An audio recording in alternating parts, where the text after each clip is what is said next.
Welcome to World Class Bullshitters, the epitome of pop culture. I'm your host, Jeff Hicks, and with me tonight is the one, the only, Dion Green. Baby, boys and girls, children of all ages, and like one of my idols, Rosa Parks, said one day, nah, dog, that ain't me. That man chuckling in the background is the last standing Samoan Big Rig, Nick Utam.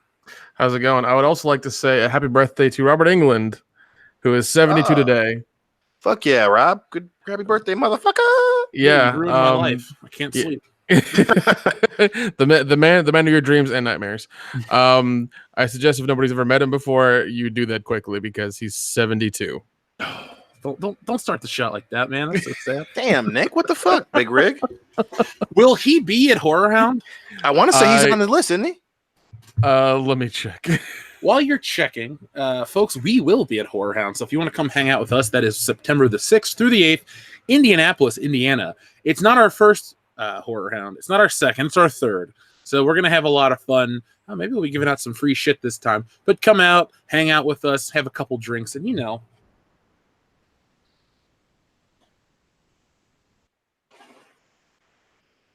So we're going to start today's show out like we always do, and we're going to give a shout out to our newest patrons. So first off, we'd like to thank Lewis. He joined at our highest level, so thank you very much, Lewis. I'd also like to thank Sean, Elac, and Quaff Down Ginger, I guess, is it? Yeah, Quaff Down Ginger. Thanks, Quaff. Love you, buddy. You've always been the real MVP. Sure. So if you're out there wondering what you guys are going to get on Patreon, let's just give you guys a quick heads up. So tonight, obviously after hours, but we're getting our stuff together. We're going to be doing an in-depth review of Chernobyl, the HBO series, since people are saying, why aren't there people of color in Soviet Russia? Well, I thought the answer was obvious, but whatever. We're going to be talking about that on Patreon, and we actually have all of Jordan Peele's Twilight Zone. We're going to be watching that and getting into that too. So if you want to hear about those atrocities of that atrocity of entertainment and Chernobyl, which could be the best thing ever, I've heard great things, join us over there. And I'd like again to thank everyone who's backed us. You guys are going to get a lot of awesome content in the near future. Now, somebody already asked, well, I'm just addressing the super chat early, but I'm going to read it, Obi-Wan, don't worry. Where's Kendo at? Well, Kendo, tonight is a very special night for Kendo. What is it? The St. Louis Blues, the hockey team, is in some sort of NHL playoff for the Stanley Cup. I'm not a sports guy. They're in the finals, but yeah. Finals. Okay, so they're in the finals to eventually somehow, hopefully, make it to the Stanley Cup, right? Is that how it goes? They're in the Stanley Cup, so they're playing to win it. Yeah. Okay. Thank you for explaining it to the lay people, Dion, myself included. Point is, Kendo is at the event. It's a big night for him. He's a huge hockey fan. He's a big sports fan. He's a huge St. Louis fan. So if you're wondering where he is, that's where he is. If you're thinking about him, let him know. Give him a shout out and hope his team wins. And what is it? Go Blues. So there we go. I know Kendo will listen back to the show because there's only the only bigger fan of World Class Bullshitters than myself is Kendo. So Kendo, hello from 8:35 p.m. Eastern Standard Time on June 6, 2019. Hey, buddy. Hope you had a good time. Roll Tide. So, one thing I'd like to do before we get into tonight's festivities is I'd like to say a thank you to our community. So there is no listener of the week. It's everybody. So we had a member of our Facebook group, our couple thousand member Facebook group, who had a family member pass away. And I'm not going to get into personal information like that. But, he came to talk to the group. And I want to just say thank you to everyone who showed all the support for this guy. It was a really cool outpouring of support. And it just goes to show what kind of community we have. So I'm very happy and proud that those are the type of people that listen to this podcast. So everyone involved is listener of the week. Thank you guys very, very much.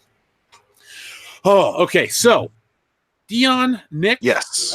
I got an image that I'm going to put up for tonight's show. It is the theme of tonight's show. And folks, if you're out there, there you go. That is tonight's show right there. Okay. Yeah, that the reviews were not kind.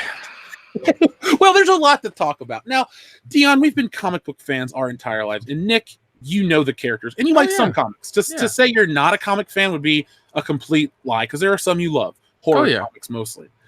Now, the X-Men are near and dear to my heart. I love the X-Men. I guess Okay, so Spider-Man and then Batman are the two I got into the earliest, but the X-Men were right there. It was September or October of 1992, so I would have been 4 at the oldest. And the X-Men have always been there. They were one of the biggest parts of the 1990s in terms of comic books. And when I was at the ripe old age of 11, I saw the X-Men film in theaters. I rode my bike to the local theater, and I had to lie to say I was of age, but I was a 7-foot tall 11-year-old, so no one gave a shit. Right. And I went and saw it. X-Men was a fun movie. X2 was better. They've been hit or miss, but X-Men is very important to me. And right now, X-Men not only has been producing terrible films, it's been kind of under attack by a lot of stupid people that are actually in charge of the X-Men. So have you guys heard? This is not rumor. This is not speculation or innuendo. This is a verified article from Marvel Studios who says, X-Men, the name is outdated. Have you heard the stupidity? Yes, I did hear about that. Yeah, I've heard a couple. I've seen a couple of things roll through my feed. So yeah, I'm aware of what's kind of going on. I guess I know that I didn't read that article, but I know that's what's been said. So folks, there are countless articles out there, and the sentiment behind this is very stupid. To say that the name X-Men is outdated, archaic. Look, I look at it from this point of view. X-Men is a brand. It's a franchise. It's what we come to watch and read. It's not Wolverine and his pals. It's not Cyclops, Jean Grey, and Storm go on an adventure. It's the X-Men. There's the Uncanny X-Men, X-Men, Ultimate X-Men. It's a name brand that has stood the test of time. And not until the stupid climate of 2019 do we have people actually question if we should change the name of X-Men. Do you think we should? No. Fuck no. Why? And it's not even that they're fucking males. It's because it's human. X-Men is a play on the word human. One of the original members of the X-Men is a female. Holy shit. Like, what? I saw that. I thought it was a joke. I thought it was a meme. I was like, that is pretty damn funny. But then they were like, oh, well, Mystique says it in the movie. People are actually trying to get the name changed. It's like, wait, what? Are you fucking serious? Are you fucking serious? That doesn't make any sense. Because like you're gonna change your brand because of you know what? If you're gonna do that, go ahead and start, instead of calling them manual covers, call them personal covers. Just start doing that now. Go ahead and change everything. Change everything. No, go ahead and do it. Because if X-Men is what fucking keeps you up at night and triggers you to have a panic attack, I don't know. Say. Then also, you can't say Disney princesses. Don't. When they talk about doing a sequel for Sisterhood of the Traveling Pants, it has to be Siblinghood of the fucking Traveling Pants. Fucking when you're talking about different sports leagues, change the fucking complain about those too. Well, it shouldn't be. It should just be soccer. And then when they talk about the specific teams, it should be the vagina soccer team, and then it should be the sausage soccer team. Like, you can't. I say it all the time. You have to fucking. If you believe it all the time. But all of a sudden, X-Men, which again we've said it multiple times, was a motherfucking allegory for racism. Yeah. Okay. All the time. So now all of a sudden, it shouldn't be X-Men. What the fuck else is it going to be called? Nothing. All the mutants. Well, is it New Mutants? That's already a brand. What is it? X-Force. That's already a different team. Yeah. We've had Deadpool 2. That's the X-Force team in the cinematic universe. Well, we're rebooting it. Well, X-Force isn't actually the X-Men. It's an offshoot. It's the original X-Men after And then they kill people. Yeah. So, is that going to be the thing now? Is it, we don't want X-Force to actually kill people. Just call them Xavier's clan. That's fine. Just call them that. Oh, no, you can't use that last word, because what if that trigger... folks, if you're out there in Hollywood listening, and believe me, we got the numbers to show that somebody out there has to listen to us. Don't. I feel like Captain America, when this lady Victoria Alonso is like, we need to change the name, it's outdated. I'm just like, lady, just don't. Seriously, there's no outcome where this is a win for Marvel, humanity, the internet, geekdom. Everyone is a loser, because no matter that it's the name X-Men, which everybody knows and loves, X-Men has some. If we have to even get into these type of arguments, and we're starting early tonight, X-Men has some of the strongest female comic book characters in all of existence. People will go to Wonder Woman. Well, I'll give you a Wonder Woman and give you a Storm, Rogue, Jubilee, Jean Grey. We'll take out Jubilee because she actually. I was just about to say, do we really want to use Jubilee? No, I just got her action figure in the mail last week, so I'm kind of on that Jubilee high. Kind of like you were high on that Aleister Black a couple weeks ago. Good. Jubilation Lee, all day. No. Look, Well X-Men, played. That was a yeah. good callback. Good +1 reference, buddy. I see him on TV all the time, and I just think of you going, man, I'm high on that Aleister Black shit. And I just laugh every time I'm to glad. myself. Well, I mean, we are best friends. We change each other's lives. That made me feel good, man. Thank And you, Nick, buddy. every time I see a semi-truck, I think of you. Oh, thanks. The biggest of rigs. No, this is the kind of stuff, though. This is why the Fandom Menace exists, to combat stupidity in Hollywood, to call these people out on their shit. Go ahead. Can we change Superman to Super Person? Can we do that too? Yeah, Superman can't be Wonder Woman. It's got to be Wonder. No. Wonder non-binary, non-gender specific human carbon-based life form. But she's made of clay. That's the tagline. But she's made of clay. and she was made by a man. So no, she's made by her mom. I think she takes what is her Hera? Not Hera. What's her fucking name? Themyscira is where they live. Okay. What is Wonder Woman's name? Okay, Google. Diana of. What is Wonder Woman's mother's name? Oh fuck. Wonder Woman's mother is Hippolyta. Hippolyta. Okay. There you go. Couldn't think of it. Sorry. Got the movie. Got Wonder Woman. How do I have a Wonder Woman comic in my office and I just now realized this? Nice. Seriously. I got Rebirth Wonder Woman #5, where it's her and Steve Trevor and some trees. Shit. I didn't know I had this. And they're having a 3-way. Probably an It's all totally vinyl not gay. thriller. Yeah. It's a Kind tree. of like Evil Dead, but a lot less blood is involved. Yeah. Well, you know what? No matter which way that tree swings, we support it. We're world-class bullshitters. We're the nicest people on the internet. Mhm. Now, we can joke all night about X person, X this, X that. It's dumb, and I don't think it'll happen. I don't think it should even be teased. Kevin Feige has said it's going to take, 5 years before the X-Men get involved in the MCU anyway? Okay.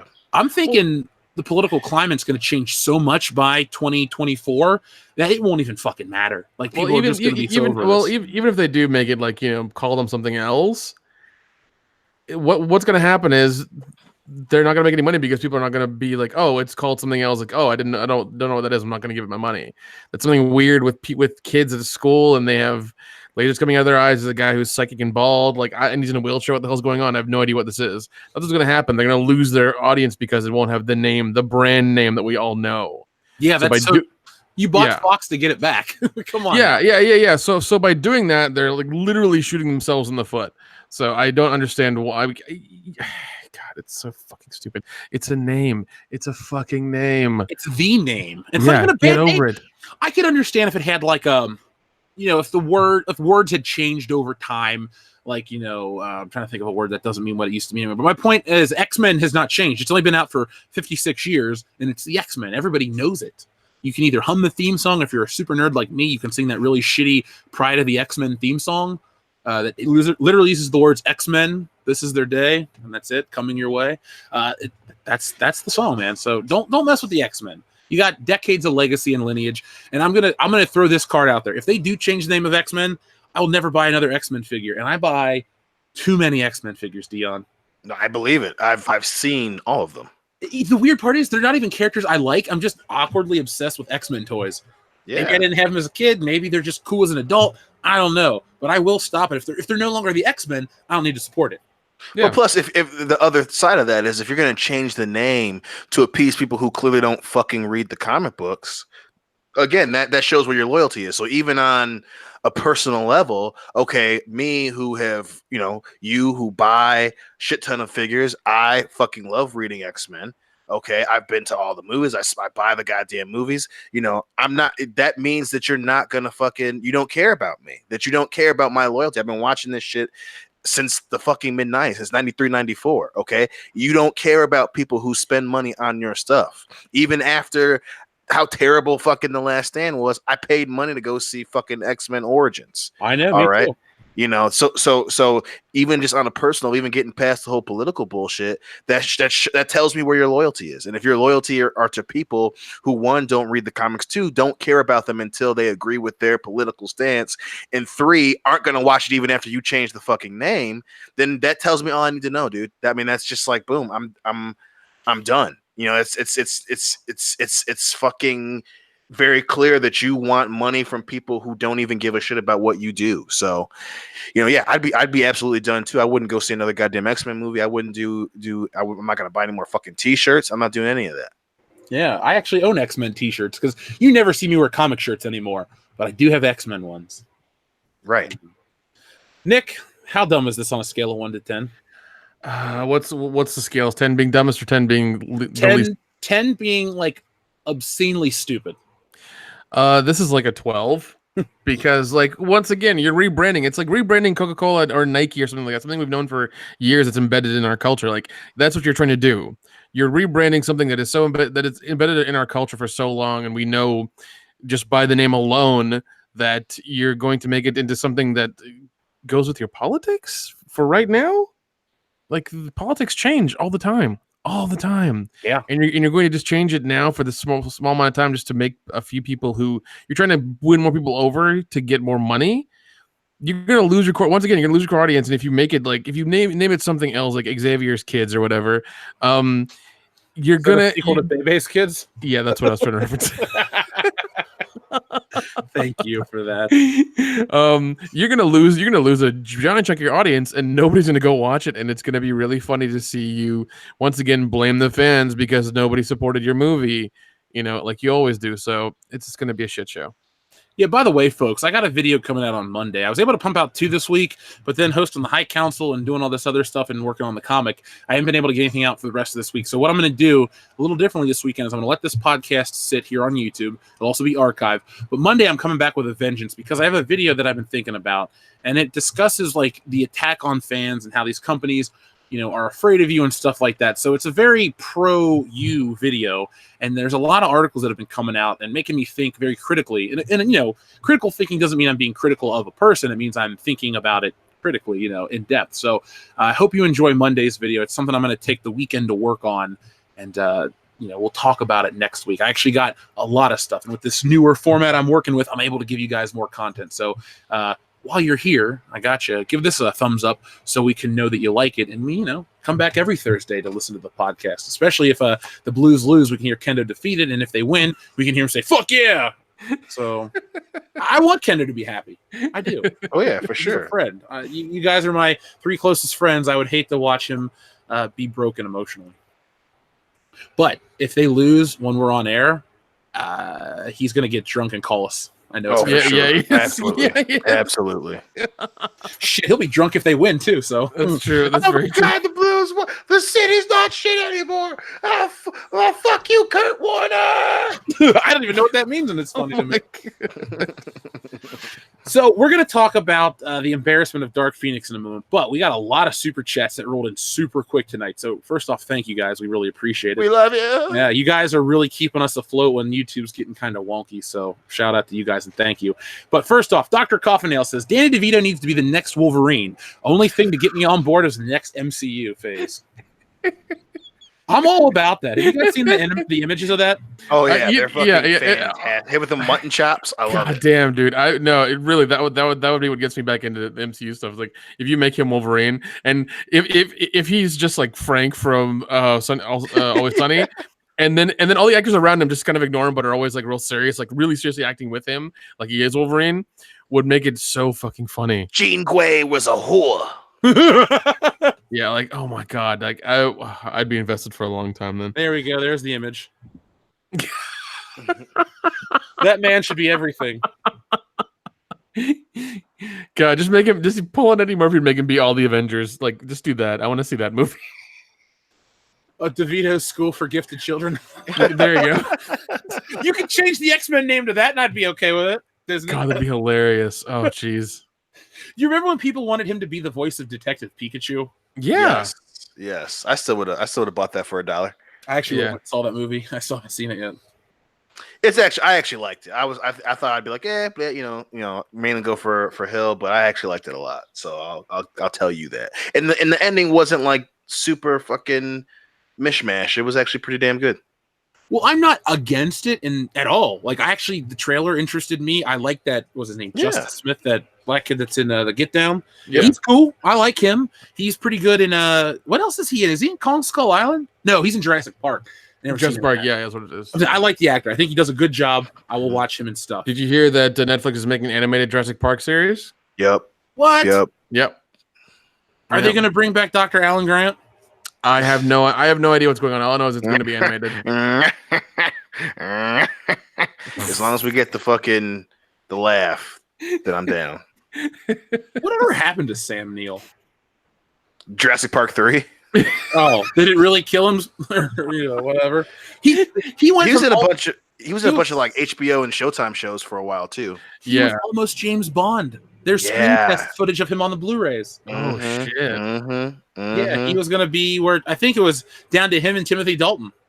Ooh, him and Pierce Brosnan maybe. I think it was Tim Tebow. I thought, but Pierce Brosnan was originally hired, and then Remington Steele renewed his contract, so he had to go back to work, and then the show got canceled right afterwards. So he got host. Thankfully, Brosnan became Bond when we were kids, so we could become the biggest Brosnan fans in the world.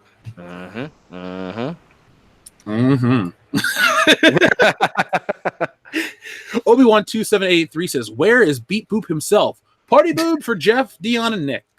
Well, Obi-Wan, like we said, Kendo is at the Blues. He's not even at the actual game. He's at like the stadium where they play, but it's like showing it on TV. So he's basically like WrestleMania 2ing it tonight. So yeah. I just hope he's having a great time. That's all I can say. If we know Kendo, we know his ass is already halfway through a goddamn Maker's Mark, about to be throwing up on the way home. It'll be great. I don't think he'll puke tonight because he's not cooking it in a hot tub. That's very true. That is the truest of things. It's like when you make a custard, you got to get it to the right temperature so it'll set. Not tonight. Not tonight. Oh, shit. We got a birthday. Scott Eckert says, "World Class Bullshitters on my birthday? Well, I have 2 words for you. Party boob." Happy birthday, motherfucker. Happy birthday, motherfucker. Yeah, happy birthday, Scott. Thank you for spending your birthday with us. I hope you're having a great night. Dion does, as well as Nick. And if you're off tomorrow, have a couple beers tonight. If you got to work, well, enjoy your weekend and do something for yourself, because your birthday is only once a year. So that's how I tell everybody, because a lot of people that listen to our show are adults with kids and stuff, and all the rules and responsibilities of being a parent and stuff like that. But have a good time on your birthday. Logan Michael, Anti-Funko Pops, says, "I tried to meet Robert Englund at Texas Frightmare, but the fat lady shut the line down 2 feet away from us." By the way, damn, Pops are gay. Damn, that's rough, man. What has that ever happened to me where they close you out right before you're about to do something? I've heard stories, but I don't know. I've never had that happen to me, because I've always gone early to go see the celebrities and get in line and just kind of sit there. Yeah, I've never been cut off. Not that I can remember. Dr. Coffin Nails, thank you again. He sent in the same super chat twice. Danny DeVito needs to be the next Wolverine. The only thing that will get me on board for Disney X-Men. Now he's on Disney X-Men. Shit, okay. I'm with you, Dr. Coffin Nails. It'd be so fun. If I have the time, I would love to draw you guys an exclusive drawing of Danny DeVito as Wolverine. I'll give it out at Horror Hound for free. Ooh, shit. That'd be fun. Oh, I could do that every convention we work. I could take a limited edition of these, or limited amount of these prints, and be like, all right, if you come meet us, you get one for free. Oh, that'd be cool. That'd be cool. There you go. Collect them. And if you get them all, I'll send you a special thing in the mail or some shit like that. So there you go. Remind me. I'll make it happen. The comic will be well shipped out and everything will be done by then. Oh, yeah. That's, the convention is until September, so we're fine. Oh, yeah. I can tell you guys this isn't anything secret. I actually have I have a system on how to ship the books out as quick as possible. And I don't even have to send them off. I got volunteers to help me do an assembly line, so it's going to be fucking awesome. That's great, man. Yeah, that's so good. it'll be a little party. I'll even live stream it for the folks out there watching. I still won't tell you the end of the story, though. I'm not going to ruin it for the 1,400 people that bought the book. Damn. Kevin Thor 113 says, "Hello, nurse and World Class Bullshitters. Jeff, seriously, when will you set up a subscribe star, YouTube join or something?" YouTube join, I don't know what that is. They didn't offer it to me, but I will set it up. I talked to Jeremy actually from Geeks and Gamers today. He called me on the phone and we were talking about just a couple things. Actually, how much we enjoy Nerdrotic. That's the main discussion of the conversation, actually. But I said something about setting up a subscribe star. I will make that happen soon. I just need to remember. Like I told you guys on, I think it was Good Morning Pop Culture, or maybe it was the High Council. If I ever say I'm going to do something and I don't do it, it's that I forgot. It's not that I was trying to be lazy or just, get work, weasel my way out of something. I just honestly forget, because these guys know we're always doing something behind the scenes to try to make content or do extra things. Oh yeah, So, yeah, right. all the time. So I will, Kevithar, I will do that because I know a lot of people want to support us and they don't want to support Patreon, and that's fine. It's your prerogative. But when we do, we'll have the same tiers across. So when you want to give whatever, you'll get access to whatever. Because I know a lot of people, support me on this platform. I don't believe on just, we got to give you stuff. So, and I like doing it because we talk about stuff we can't talk about over here. We go into deeper subjects. We talk about off the wall stuff. Pretty much, if you support us on those, you're like a big, big fan of us, and we give you all kinds of stuff. So, Kevithar, you'll be the first to know, man. I will make a big public announcement on social media all over, and I'll look into YouTube Join. I actually took a screenshot of somebody else's on how to do it. So, maybe next week, maybe for the High Council. By the time the High Council rolls around, I'll have that. Remind me. Lou DeMarzo says, "Hey guys, would love to stay and listen, but I have to get up at 3 for work. Ugh. It's a pleasure to be It's a pleasure to be a supporter of you guys. It's comforting to know there are those out there with the same mindset as me." Well, Lou, thank you for listening, and from the future, hello, and I hope your workday wasn't too difficult. Dion, you and I have had jobs where we have to get up early in the morning. Nick, have you ever had to get up at like 3 in the morning for a job? Yeah, when I was shooting the movies, when the movies, was a couple of years ago, that's how it would happen. I'd have to like get up super early, be there, set everything up, and start shooting. It was a pain in the ass. On average, how long is the setup before you would start rolling camera? An hour. So yeah, an hour setup, an hour breakdown, and then whatever happens between. Usually a 12-hour day. So ends up being a 14-hour day, sometimes a 15-hour day. Now, Dion, you remember working at the airport security and how much you hated that at 3 in the morning. Dude, fucking hated that goddamn job, dude. Oh my god, not fun. Not fun. I remember you were in a much different headspace. I'm so glad that part of your life is over because we're still buddies, and it's way better to hang out. Yes, it is way, way, way, way better. And Jake had that job too. He did. He was working in a different place, but he was not hugely enjoying of that job either. Yeah. Being on the bottom rung of security is not fun. I won't say the name on air because forget them, but they know who they are. Yeah. And then Logan Michael, Anti-Funko Pop, says, "Saw Dark Phoenix. It was okay. Not many people there." So that is the perfect segue to the next segment. Dark Phoenix, and the main title of tonight's show is, does Disney really care about Dark Phoenix? Now, obviously, people will say no. I read the chat before the show started. But it makes me wonder how many other franchises Disney will just treat expendable in the long term from Fox so they can reimagine it as their own. I mean, with X-Men, we know they want to do an MCU X-Men, and the longevity of the MCU is at stake here. But do you think this movie... First off, here's the first question. Is this movie going to make money over the weekend? No, yes, it will. It will. I think eventually word of mouth is going to kill that momentum very fast. But again, that's the thing. Fucking comic book fans are a lot like wrestling fans in that they're very forgiving. And I think, especially X-Men fans, because, X-Men is definitely one of the most beloved franchises in all of comic books. And the fans, the first X-Men, the second X-Men did such goodwill for people that they're going to try and forgive the studio, but again, it's the remnants of 20th Century Fox. It's the fucking tumor that won't go away. It's the cancer to this poor franchise that just refuses to be killed by radiation. So hopefully this weekend is the last grasp that this cancer has on the corpse that is X-Men, and hopefully we can get rid of it after this weekend, because again, I think that people are going to watch it. You're going to see Sophie Turner being Sophie Turner, all this bullshit, and then they're going to say, you know what? Nope, don't go see it, buddy. And your brother's going to be like, oh, okay, cool. And this is probably going to have like a 30 to 50% drop in the box office take. So that's the first thing I'd say. Nick? Yeah, I mean, it's going to have a significant drop because, I mean, we've come off of Endgame and other big movies as well. And I think people are trying to just, kind of relax and just not get into anything too crazy right now. So, and the fact that Dark Phoenix has come out and they've got a few trailers for it, I mean, that's fine. But I don't think it's gonna happen. I really don't. It's gonna. I think it's gonna flop. Yeah, I don't even think they care. I really don't think they're just like whatever. Yeah, they don't give a shit. It's just like well, I mean, it's something they kind of had to deal with when they bought Fox. So it's just like, oh yeah, it's gonna happen. Don't worry, everybody got paid. It's fine. Yeah, hold on one second. I guess YouTube's got bot issues, so let's see. There's a bunch jumping in here. Goddamn. But Holy shit. Yeah, it's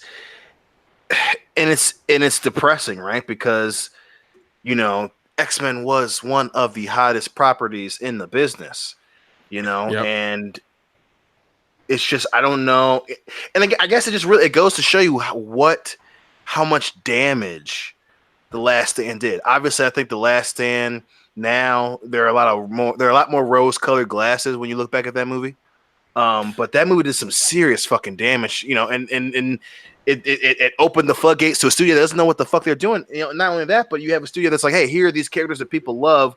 We have no fucking idea what to do with them. And and then you have fucking, if anything, they get people who they think are gonna be who are big enough to come and bring people into the movie. Now, don't get me wrong, James McAvoy, Michael Fassbender, great fucking choices. But Sophie fucking Turner, just because of Game of Thrones, when she's not a great actress, you're gonna bring in Sophie Turner, you're gonna bring in Jennifer Lawrence, and I like Jennifer Lawrence, but she's soured.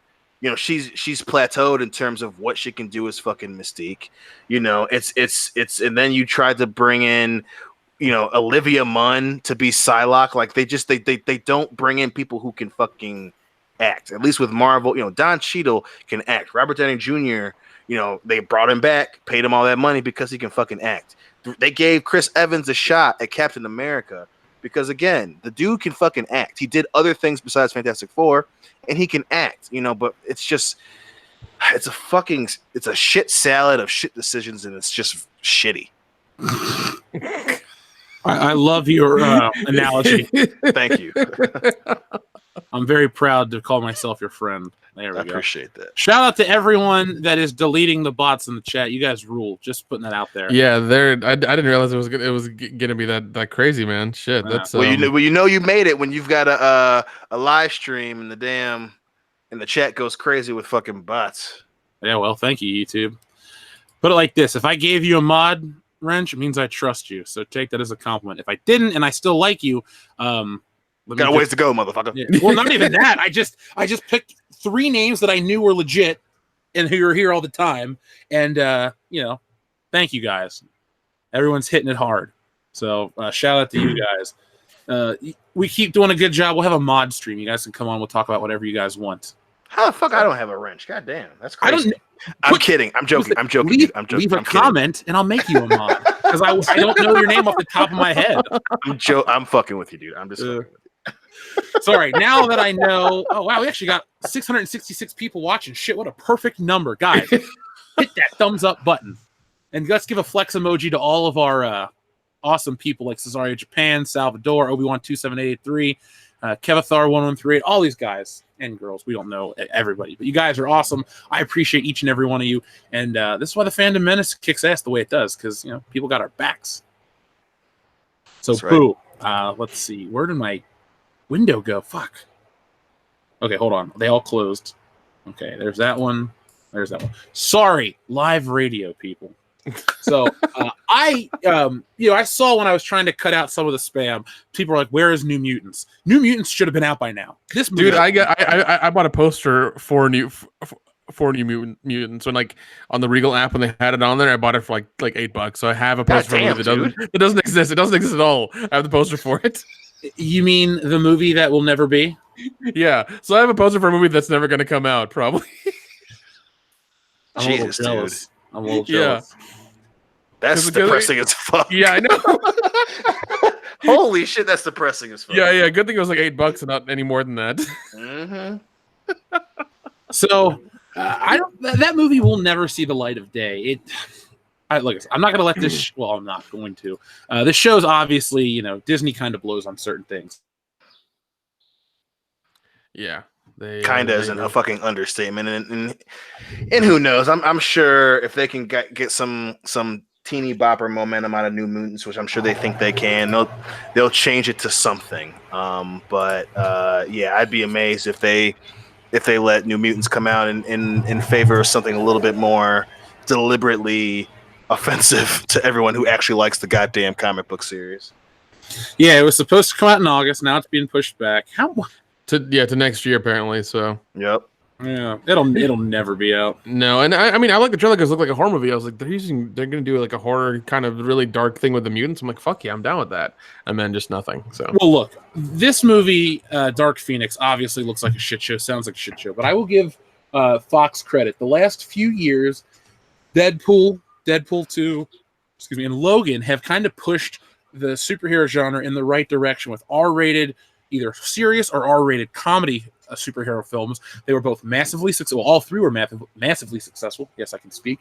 And I bet you New Mutants would have been a horror-style film. Kind of cool. Maybe some body horror, some crazy elements. It would have been something unique because Marvel and the MCU likes to say, well, we have this genre and that genre. But at the end of the day, it's all kind of similar.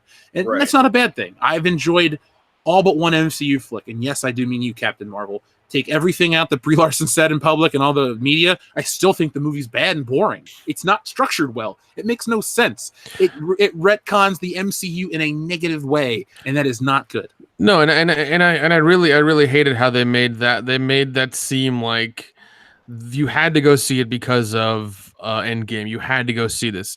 This is important. This is important information. You have to go see it. And it's not. Fucking Ant-Man and the Wasp was way more important than, story wise than this movie was. You could have skipped this. You could have seen cliff notes of it online, and you would have been fine. The movie didn't matter.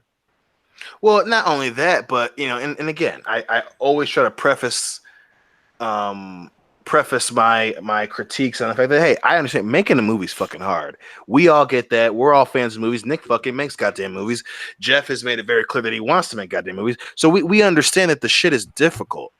But at the same time, make the fucking movie good. And fucking X-Men and Captain Marvel, they're just examples that there are so many people who get paid a lot of money who don't know what the fuck they're doing.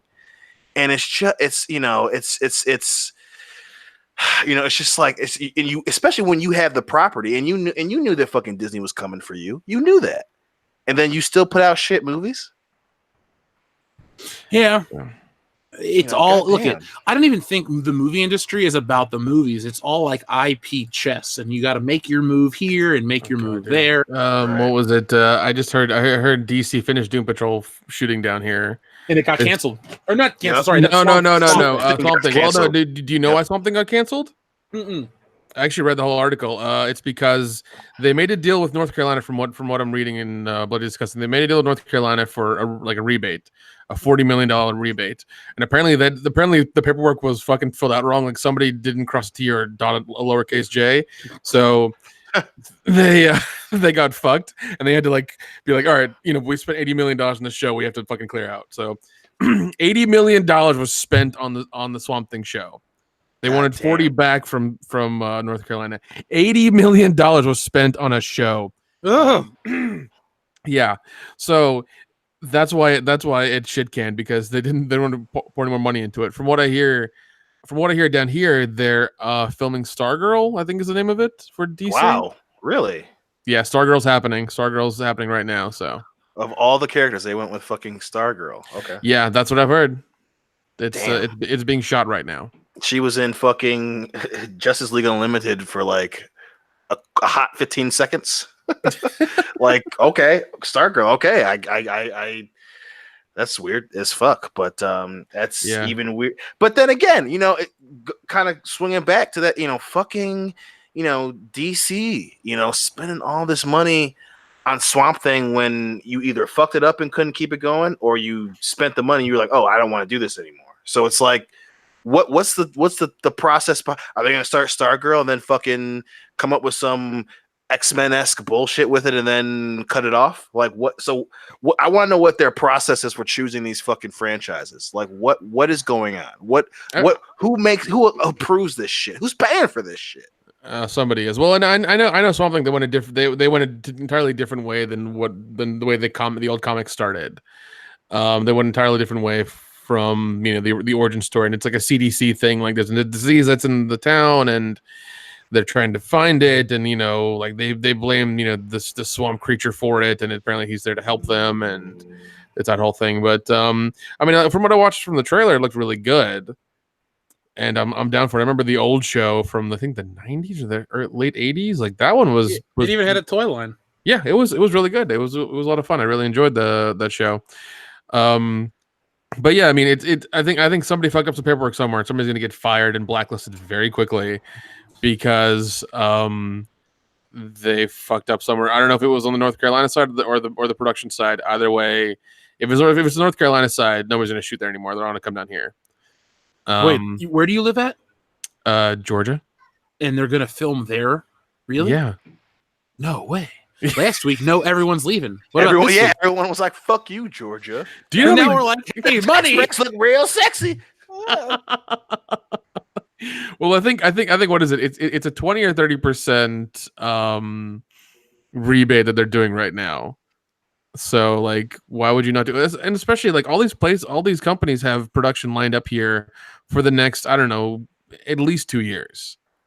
So if they do pull out, it'll be after that, when all the money's spent and everything, and then we'll see how good they feel when they try to go somewhere else and film, like North Carolina, who can't apparently fill out fucking paperwork. So, I mean, it is North Carolina. Come on and raise up. Take your shirt off. Where's that? Yeah, that's North Carolina. That's the right place. Yes. Got a Petey Pablo reference. That's for you. Yeah. Oh God, Kendo would be so proud right now. I know. So while we're real quick, DC, I saw this image. It's on my phone, or else I'd screen share it. Actually, hold on. Give me a second. I will screen share it for the people watching. Give me just a moment. I'll send it to you guys via chat, and then I'll share it.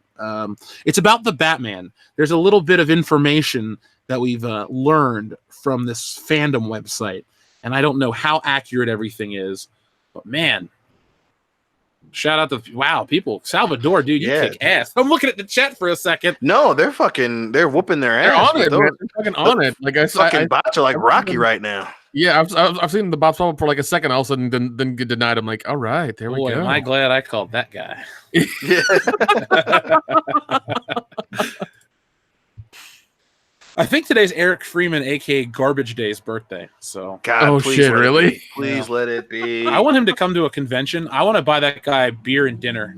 Fuck yeah! Dude. He's brought so much happiness to our friendship and to our lives. Oh yeah, just say no. Robert Englund will not be at the Horror Hound we're going to. Well, I guess we're not going anymore. Fuck it, Nick. I'm just joking. We're going. Don't anyone get nervous. We're going. I'm sure somebody for a second just shit themselves like, I just bought tickets, man. I got a hotel and everything. Don't worry. We will never back out on our fans. Save for death or a death in our family. We'll be there. We'll be there. Very, very, very, very true. Very true. Yeah, because I mean, we love getting together. We love meeting you guys. We love having a good time. So, yeah, it's gonna be. Yeah, I mean, come on. Now, speaking of death, Batman's dead parents. Here we go. Oh God. Oh, Jesus. Oh, God damn. I'm a fair man. I make fun of everything equally. Now, so last week, or maybe it was this week, they actually confirmed that Robert Pattinson, now known as Battinson, which I refuse to use, has been cast as the Batman. I haven't seen him. I'm not a fan of his. I have seen the other movies that he's been in. Not all of them. I saw the Elephant movie and the 9/11 movie. Didn't like him. The 9/11 movie. Yeah, where he ends in the tower at the end? Yeah, the funny thing is that's supposed to be a romance movie, and they just ended with 9/11. That's how terrible that piece of shit movie is. Oh my God. Well, I can say I've seen him in some other roles and whatever. No, so I'm it's not the 9/11 movie from now on. He is the 9/11 guy from now on this show. Robert Pattinson. Maybe not call him the 9/11 guy. I'm thinking we should just call him, Twinkles or something. I'm calling him 9/11 Pattinson. Jesus. Damn. Anyway, moving forward, the Batman, everything we know so far, and this comes from fandom, whatever they're called. So there's two villains. The Penguin and Catwoman is rumored. So how do you guys feel about that news? Don't like it. We already saw Batman Returns, but that's cool. I actually watched Batman Returns. And plus, Catwoman was in Dark Knight Rises. Yeah. The Nolan movies. So it's weird how they bring her back. I guess they just really badly want the sex appeal, and they want the horny dudes to come back. So I guess that's what they're doing. Who do you like more, Anne Hathaway or Michelle Pfeiffer? Michelle Pfeiffer. No question. Dion, You know my answer. Michelle Pfeiffer. Yes, sir. Yeah, she's. I mean, Anne Hathaway looked good in this suit, and she did. Yeah, she was fine. I okay, liked her, but like, you know, come she's on. got nothing on white gold, Michelle Pfeiffer. I like that name, White Gold Michelle Pfeiffer. I have to say, Michelle Pfeiffer is actually cool as Catwoman. Like, I enjoyed her enough that if they did make a movie, I probably would have seen it. And she has some like the lines that Anne Hathaway. She did all right. You know, I think that the whole you better batten down the hatches line was very good. I think she did a very good job with that. But that's one. Fucking Batman Returns. Michelle Pfeiffer just. The meow thing was fucking dope, and then how could you? I'm a woman, and then she kicks him in the nuts. I think if you were the right age as a young boy, you started puberty right then. You're like, yes, oh my you did. god, you were like, I don't know what nutting is, but I want to do it a lot now. Thank you, Michelle. Well, I was only 4 when that movie came out, so no. But well, I didn't have to see it at 4, but when you did eventually, you know what I'm trying to say. I get what you're saying, and I like your joke. I respect it. I will say though that the reason Anne Hathaway can never be my favorite Catwoman, I know she was trying to be slick, but that part in the bar was so lame. She's like crying in the corner. I just didn't like that part when she's faking it on the cops. Yeah, I was like, the real Catwoman would have been way cooler. Sorry, Anne. Go make your Rebel Wilson films. But yeah, with your shitty English accent. Wait, she's not English? I would have never believed that. So Robert Pattinson has been cast. Warner Brothers cast Pattinson as the Caped Crusader. We already know that. DC Universe connects, but only one of many pieces. So I take that as we don't know what we're doing. Really? Well, don't worry. There's more news. 3 films. Expect a trilogy. Well, I expected a trilogy from The Amazing Spider-Man. That never happened. So, and they specifically announced that Affleck was supposed to do a trilogy as well. So that shit went. We live in a world where Rocket Raccoon is more exciting to watch than Batman. Oh God, you're right. God damn it. I always say we're living in the good 1985, but not if you're a DC fan. Nope. The script. Matt Reeves is still tweaking it, which is fine. It's not an origin story, which is great. It's Thank POV God. driven. It's a noir tale, so that could be Okay. cool. And Batman is in his detective mode. I don't know what that means. I've never seen him in detective mode, so I don't know what that's referring to. Dion, do you think it'll be a literal detective mode like in the video game? If it is, I'll actually give it 2 thumbs up. But if it's literally like how they said that was going to be what the Dark Knight was going to be, but he literally did a detective thing for 2 seconds when he was investigating the bullet, I'm going to be pissed off because I'm going to be like, okay, remember, you fucking fandom reported this shit. If you don't fucking stay to it, I'm going to go and fuck Zack Snyder up for no reason, even though he ain't got nothing to do with this one. You'll find a way to blame him. You're just like fucking him up.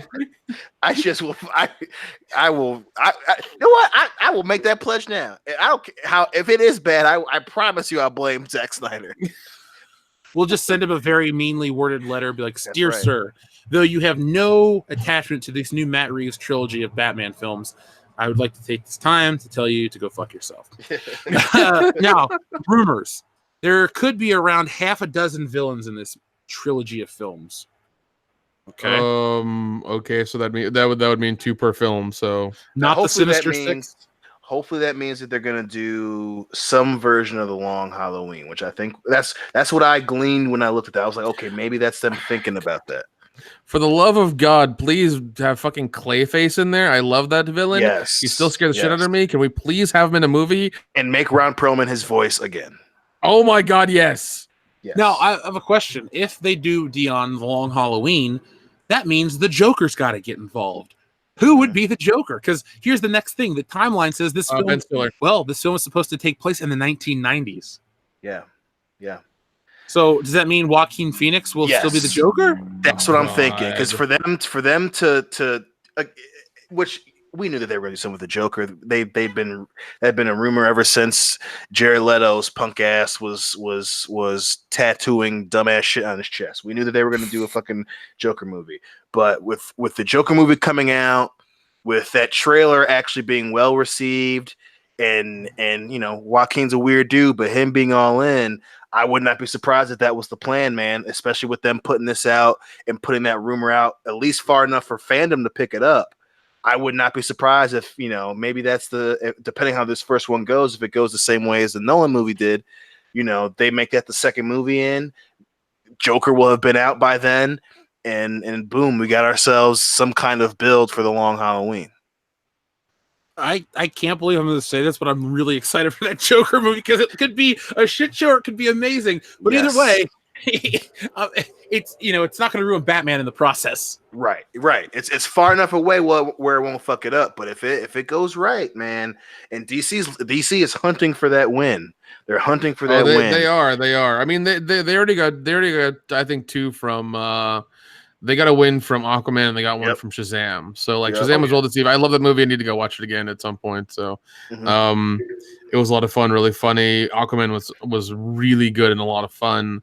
So they got 2 wins already.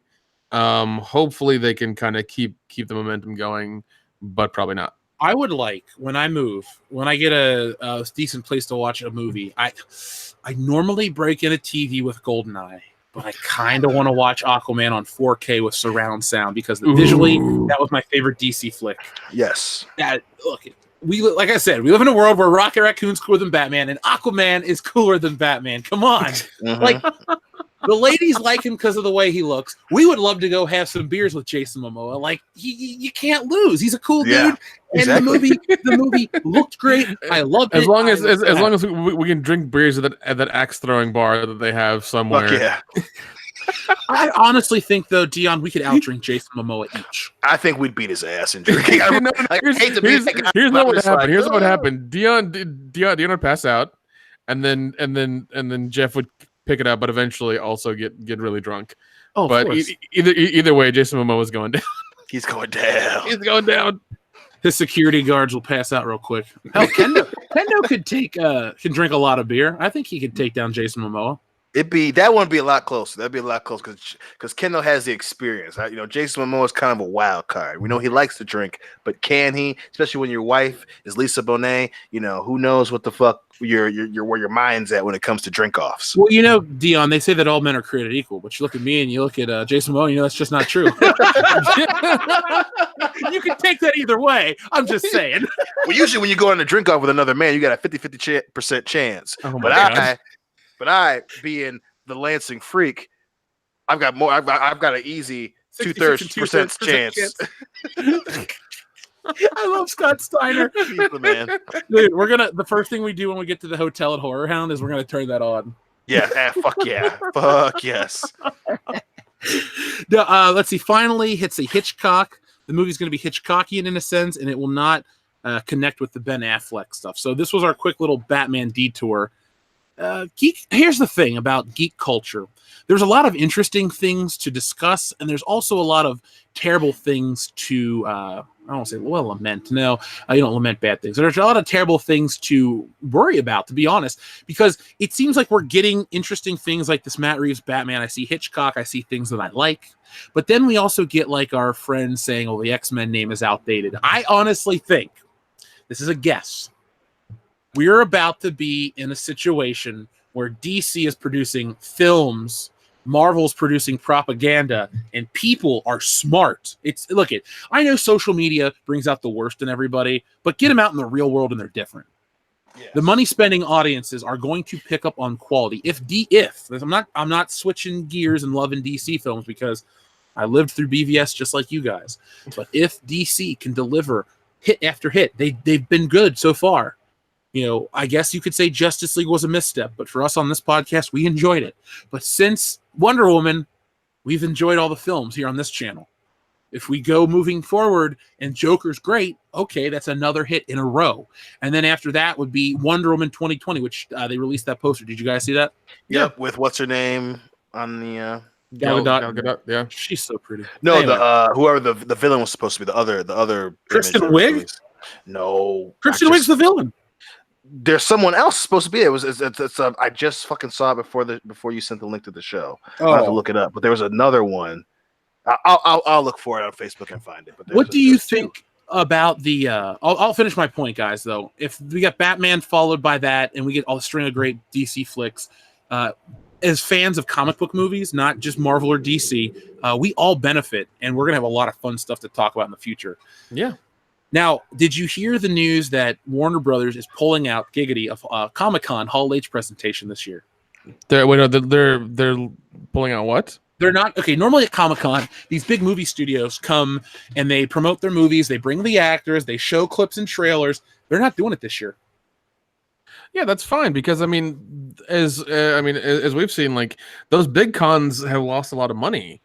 I mean, you had Wizard World buy what is it? They bought the Comic Cons that happened like over the last like less than 5 years, I'd say, last 3 or 4 years.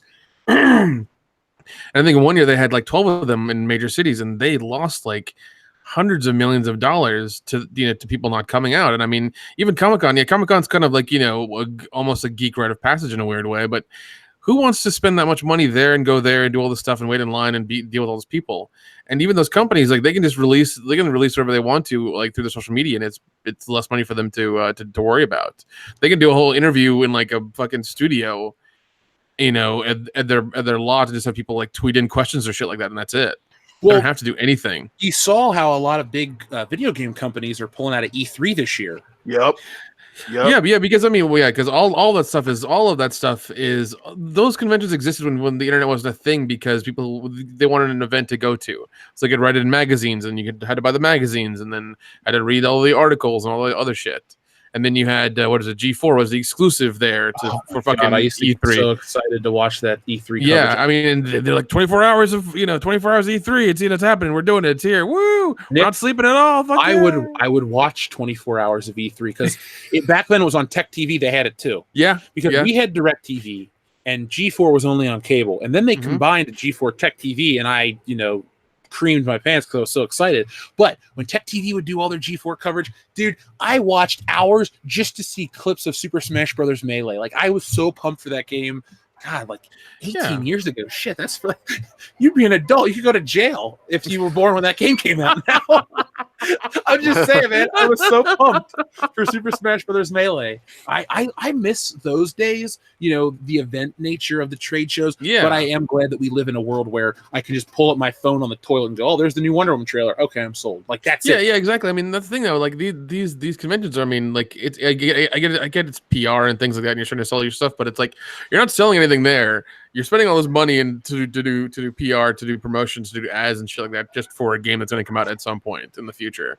And I mean, I understand a lot of companies are trying to get away from that because they want to save money and put it on into the game or whatever. So I mean, I get it. It's just how it's going to start being. So yeah, well, we'll find out. I've heard a rumor. This is just a rumor that Warner Brothers wants to avoid people heckling about the Snyder Cut of Justice League. So that's a rumor. Obviously, there's no way to it. But could you imagine if they're like, "Fuck it, we don't want to deal with this shit. We're just not going to." No, there's okay. I'm calling bullshit on that entirely, because you're worried about what? 2 questions about the Snyder Cut, maybe.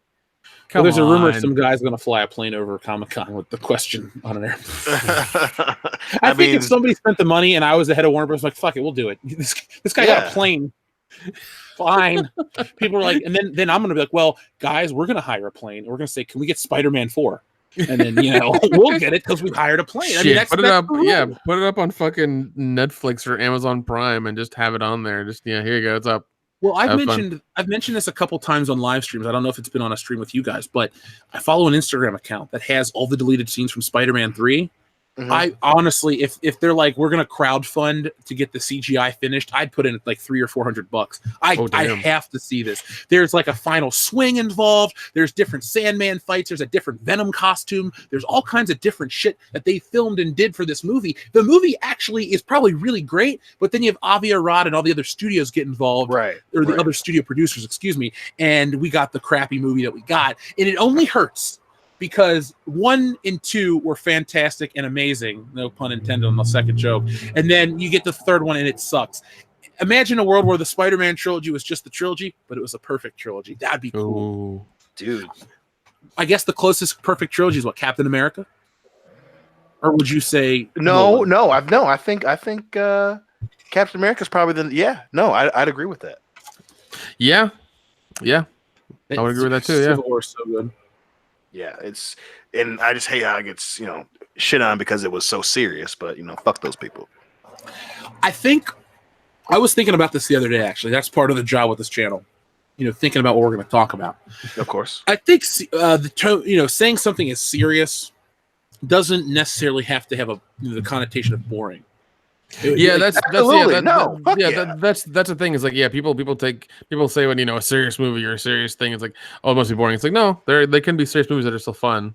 Like, I consider the first Star Wars and The Empire Strikes Back very serious films. Like, yeah, they are. Amputations, decapitations, people are getting killed. There's battle scenes, all kinds of stuff. Vader kills his own men. There are scary moments, but they're also fun, escapist adventure, and they speak to us. Nowadays, it could be through Disney and the sanitation of entertainment, like with WWE and their PG rating, but everyone's so afraid to tell something serious. Like, wrestling doesn't have to have gratuitous chair shots, but it could be treated like a real sport and be serious and not have jokes every 5 minutes like Lucha House Party and crappy promos that aren't taken seriously. God. Like, you could do is serious. I saw those guys for the first time this week, and I was like, "What the fuck am I looking at?" Dude, that is why I don't watch wrestling much anymore. You haven't even been poisoned by the whole 24/7 title thing, dude. Don't even fucking go down that road. What is it? AEW? Come on, man! Make some force WWE to be better. That pay-per-view kicked ass. Yeah, force them to be better. I believe in you guys. Now, speaking of believing, we have a new listener. He says, the channel name is, can I have 1 million subscribers, please? Hey, you can have them. Can I have them too?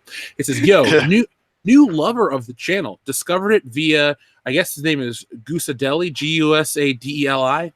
And he has first off, thank you. Can I have 1 million subscribers? We appreciate whoever helped you find this channel. Shout out to them. And you, thank you for becoming a lover of this channel. And he has a question, a very good question. Which Star Wars character deserves an R-rated movie? Jabba the Hutt or Darth Vader?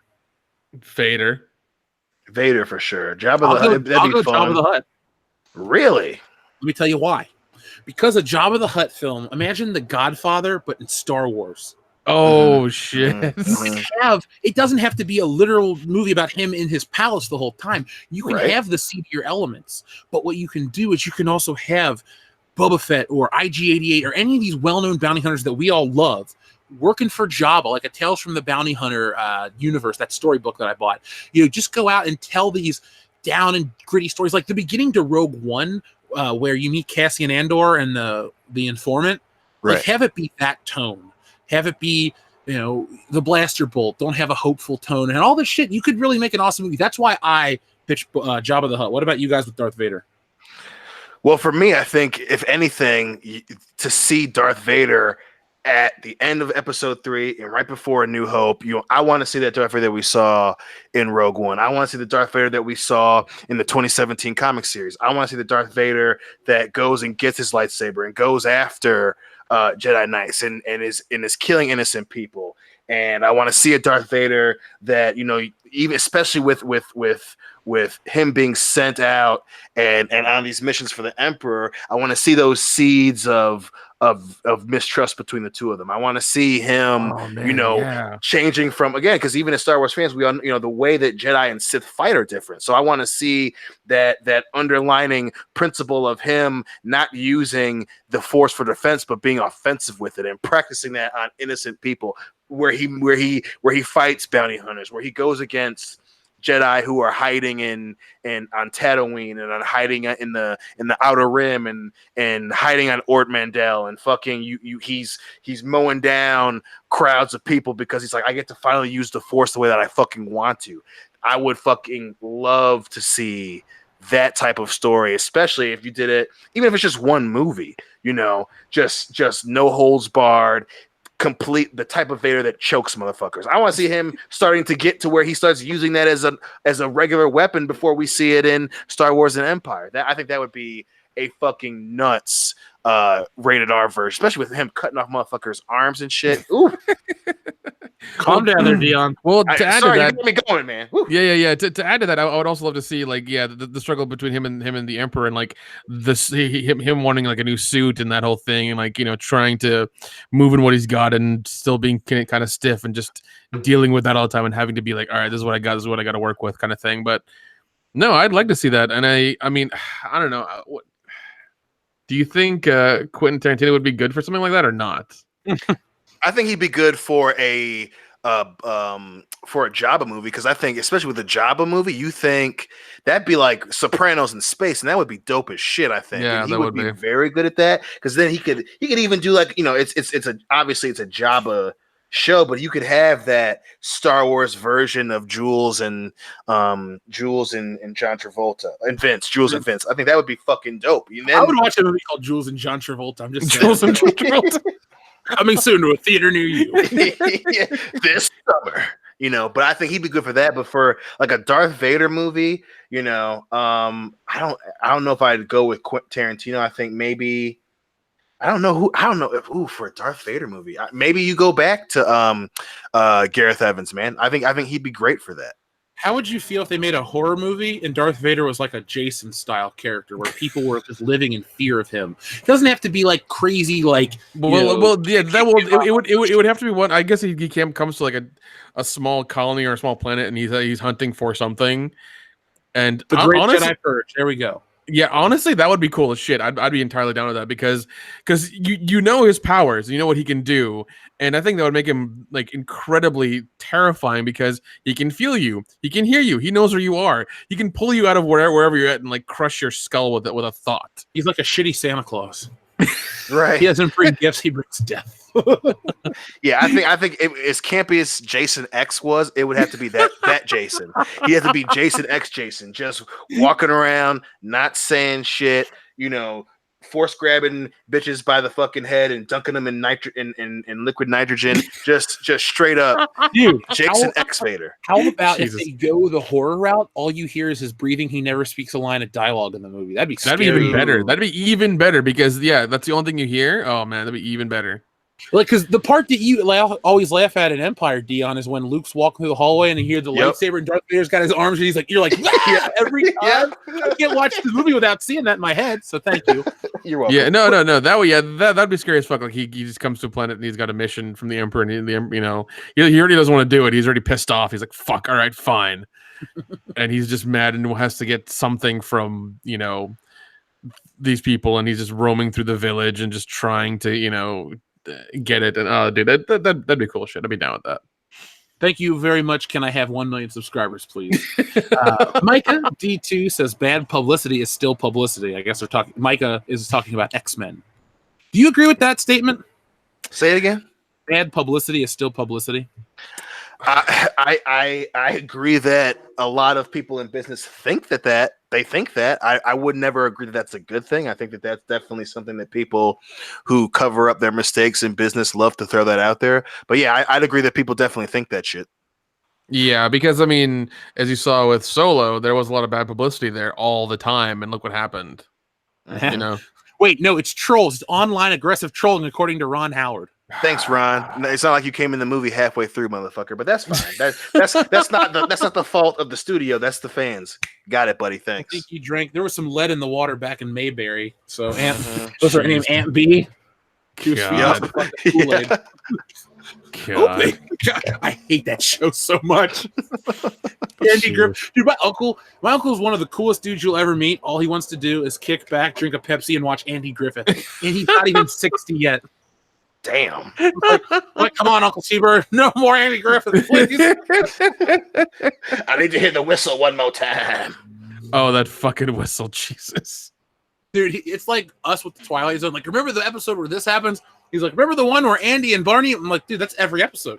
And Aunt B and Opie went down into the hole and blah, blah, blah. I'm like, is that Lassie? No. I'm not a fan.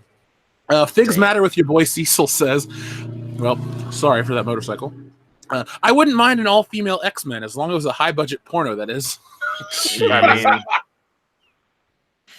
I'm okay with that. All that leather and all those boobs and all the telepathy. Yeah, I'm down with that.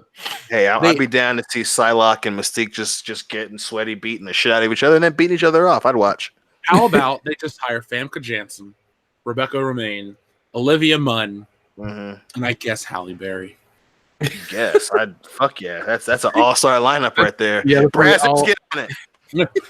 I mean, all Olivia Munn's really good at. I mean, she looks good, and that's about it. You could fund that movie. We could fund that movie. Let's be honest. Yeah. Yep. Salvador, this is great. Disney, we're just gonna let X-Men die. Me, this one's for you, Morph.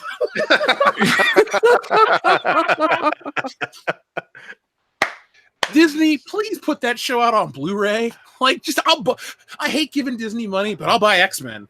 Seriously, Yes. I can't get enough of that show. Did I tell you how heartbroken I was last year when I finally got the Wolverine from when we were kids and it broke right after I opened it? No, goddamn. Yeah, I got Tiger Stripe Wolverine, and I had him standing on my shelf. He never fell. Nothing ever happened. And one day I went to pick him up and like see if his popping claw feature worked, and his arm just fell off. I was like, "Fuck!" Damn. The plastic had like rotted away at the joint. Cold-blooded. I think I'm gonna buy another one. I don't care. I really want. Yeah. It's bizarre. Like I think I'm gonna have an X-Men themed basement when I move. That'd be fantastic. You just actually, I'm gonna have a comic bar. We'll talk about that off air. My mom's been buying me shit for it. So. Hell yeah. Obi-Wan 27883. Oh, and we'll live stream from it when you guys come to visit. Oh, definitely. Damn, Definitely it's happening. Obi-Wan 27883, thank you very much. In this vein, Fantastic Four seems outdated now too. Let's replace it with the marginally mediocre matriarchy, and Sue is now in charge with men bowing. I mean, fuck, I wouldn't be surprised. Yeah, we should do a drunk live stream for the Roger Corman Fantastic Four. We can do that. Seriously, write that down. I've got the DVD. I can get it to you guys. I got no problems. Let's make that happen. I've seen that movie 3 times. Oh God, it is the best Fantastic Four movie. Which is fucking crazy. Yeah, it's so Roger Corman as well. Do you have Amazon Prime, right? Yep. Yeah. Watch the documentary about it. Okay, yeah, I'll do that. It's called Doomed. It's really great. It's well made. It's 90 minutes. Listen. If you tell me to watch a documentary, I'm going to watch it. I've fucking loved the George Lazenby one ever since. Becoming Bond, yeah. I follow him on Facebook. He has an official Facebook page. I want to meet that guy. He's made my list of celebrities I want to meet. Yeah. Oh shit. I might do that. And he runs it himself. Oh, damn. Okay. Well, fuck, man. Yeah. All right, Judge. Yeah, it's not like something like, oh, blah blah blah. It's just like, here I am with my daughters or granddaughters. I'm like, okay, cool, George Lazenby, you're a real person. Yes, he doesn't have somebody just like running it just because. All right, I'm on his page now. I want to, yeah. Crimson Glory 28. Oh, by the way, I want to go back to the Obi-Wan thing. So Obi-Wan, it's funny that you bring up that joke. I've gone back to try to read some old Fantastic Four because as a comic book artist, Ethan can attest to this too. Sometimes you go back and you look at the masters, you look at these classic pieces of comic book art, and you think, what were they doing? How did they do it? Why did they do it? Is there anything I can integrate into my artwork? And so I was looking at earlier Fantastic, well, maybe in the 40s or 50s issues numbers where this guy named Joe Sinnott was inking over Jack Kirby. And, it's a product of its time. I don't think anybody should go back and call it whatever by today's standards. Like, you go back and watch the Twilight Zone, the shit they talk about or the price of food. It's just it's a different time. It's what was, current then. And it was a natural progression. So, it's bizarre, and if they ever do make a Fantastic Four movie, I hope they can steer clear of making it to like, Sue's gonna get liberated and just make her part of the team from the get-go because she is smart and they do respect her. So instead of making it the journey of her growing, let's just have her be a full member of the team and then make the movie. I'd watch Fantastic Four. Yeah, absolutely. Crimson Glory 287, thank you very much. There's already been cringe fest of NPCs wanting history to be renamed Herstory. Didn't work the first time. Oh God. It's a word, people. You don't alter it.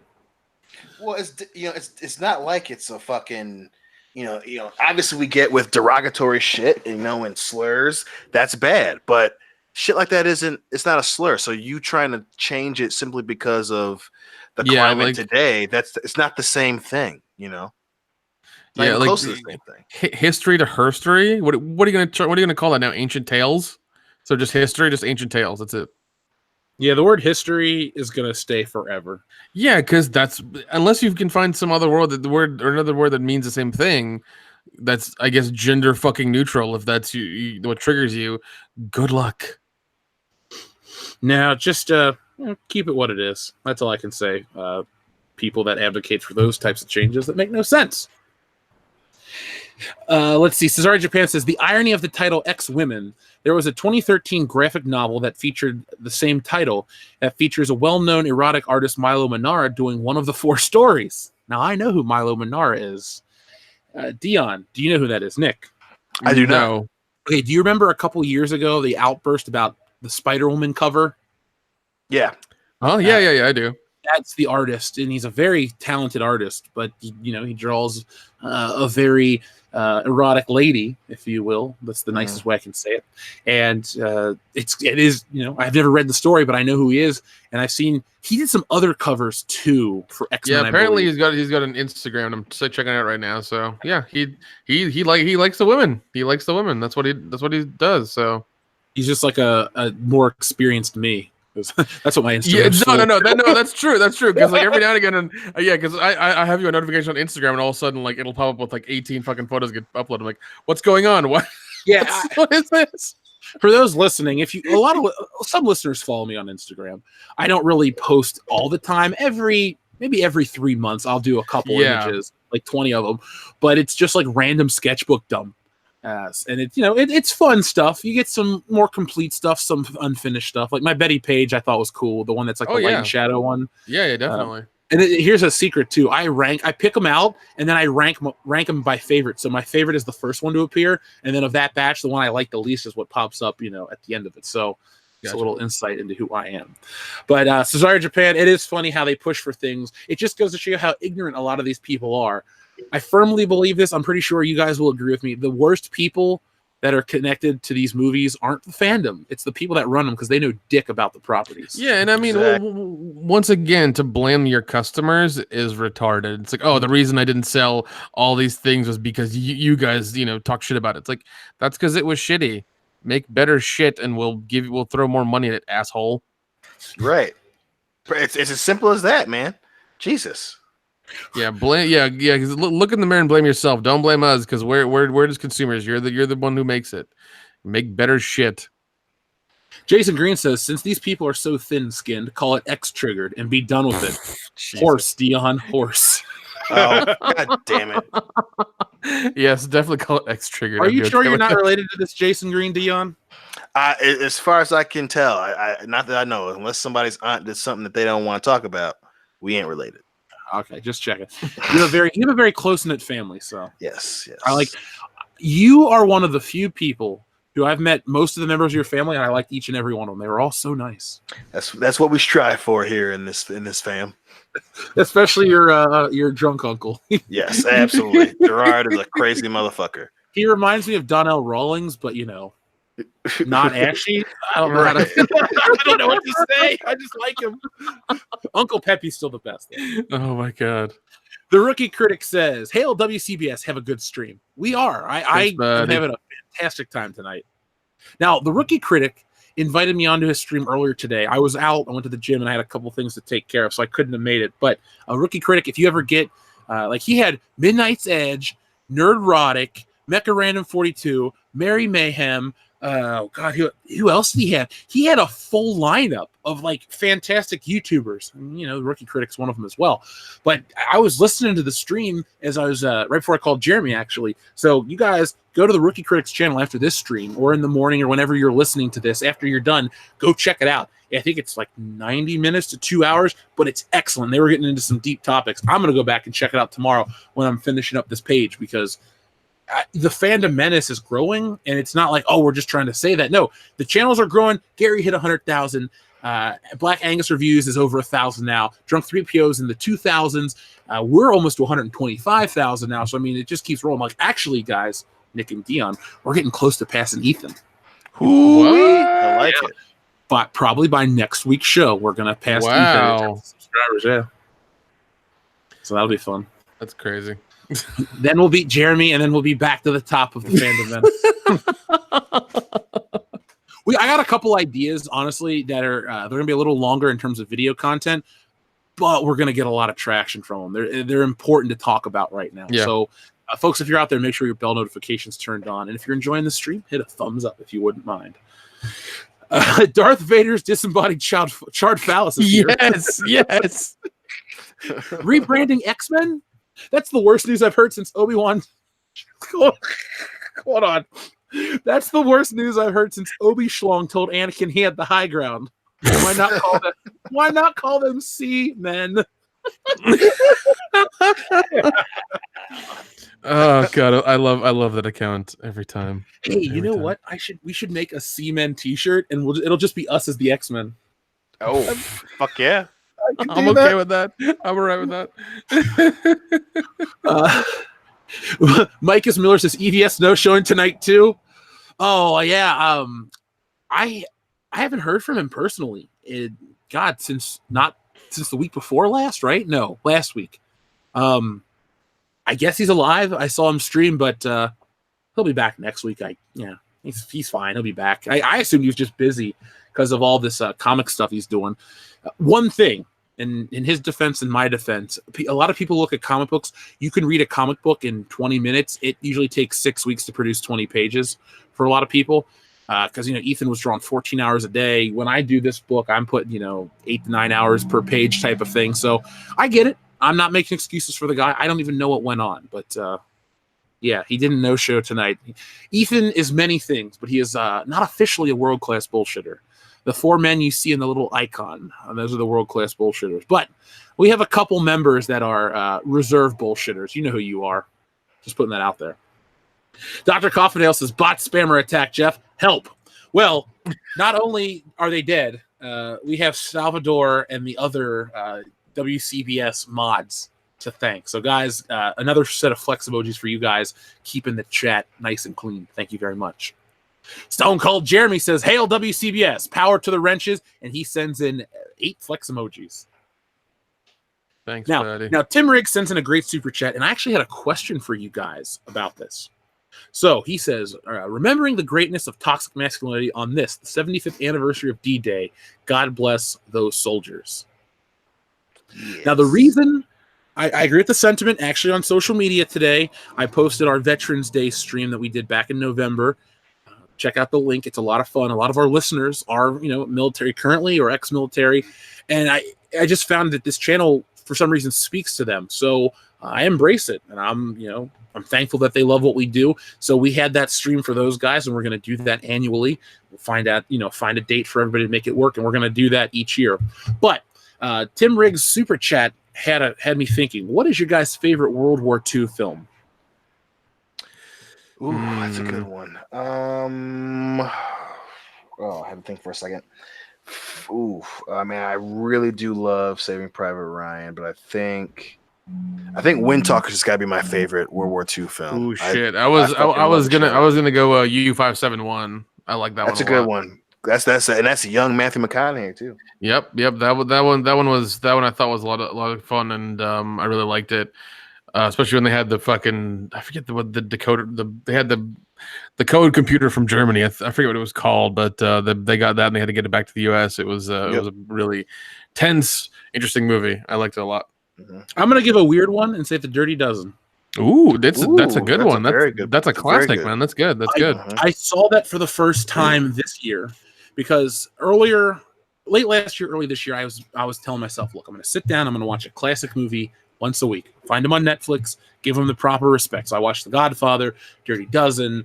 I watched an early Hitchcock movie, Strangers on a Train. Like I keep it up. Good. Another one, if you like Clint Eastwood, is Where Eagles Dare. Is that a World War II flick? Yes, it is. I'll check it out. I'm a huge Clint Eastwood fan. Yeah. He's in that one. That one's pretty good. There was also the original Inglourious Bastards from '78 with Fred Williamson in it. I love that guy. Yep. He is crazy as shit to meet, but goddamn, man. Yeah. CTE's a hell of a thing. Now they know the effects. Yeah. I've got the pleasure of meeting the man a couple times and having him sign a poster for me, and he's wonderful to talk to, but goddamn, sometimes. I was gonna jokingly say my favorite World War II movie was Indiana Jones and the Last Crusade. I was gonna say that too. That's right before World War II, though. 38? When does World War II officially start? 41? I don't know. I'm not a history guy. Well, Germany invaded Poland in 39, technically. Oh, okay. So there we go. Okay, fine. Kingdom of the Crystal Skull. Wait, no, it's over by then. Yeah, it really is over by then. Kate Blanchett, you Nazi bitch. Irena Spalko, Stalin's fair-haired girl. I can't believe I remember these lines. I hate this movie. Why do I remember this? I honestly haven't seen the movie in 10 years. Oh, Good. God. And that's not long enough. I don't think I ever need to see Indiana Jones and the Kingdom of the Crystal Skull ever again. Like, No. That movie, all the copies of the movie needs to be thrown into a volcano and just burned up forever. Just that's it. I'm almost tempted to say if I could Thanos snap that movie out of existence over the Star Wars sequels, I would. Only reason I say that is because Indiana Jones was literally perfect up until that movie. Well, Yes. apparently they're going to start shooting part 5 here soon. So Yeah. I've heard. Are you guys Yeah. excited or interested at all? I'm interested in that as Indiana Jones, but I'm kind of just like, just take it out behind the shed, man. Bullet right between the eyes. Only thing I can say is being an adult, I'm looking forward to the merchandise line coming back out because I will buy all that shit. I don't care. $200 Willie Scott doll? Fuck it, get me 2 of them. All right, God, anything dude. goes. I'll buy them all. It is Yeah, Willie yeah, Scott. of course. Yeah. You're gonna have cool shit coming out definitely for that. Yeah, I mean, once again, I'm on the fence about it. I got burned by the last one. I think we all did. I'll watch it and give it a shot. Yeah, that's what I can do. But I mean, don't expect it. You know, I don't expect it to be like anything near the first 3. So. I love Indiana Jones so much that I would buy a boulder in an Indiana Jones box. It could just be a round rock, and I would buy that. I don't care. It's like, yeah, line it up with your Indiana Jones dolls, and whatever. Okay, and knock them down. it's a styrofoam rock, and I paid $100 for it. Well, it's Indiana Jones. I fucking bought it. Alpha Terranima says New Mutants releases the same day as The Prototype 2013. What is that film, The Prototype? That's John Cena's old wrestling name. Mm-hmm. Let's see, The Prototype. Wow, if we type in The Prototype, John Cena pops up. Damn right. This movie, The Prototype, looks terrible. Oh, God. Well, it's got a 7.2 out of 10, so, I mean, it might not be that terrible on... What is this? I'm sending you guys a screenshot. I don't even know what this movie is. It looks bad.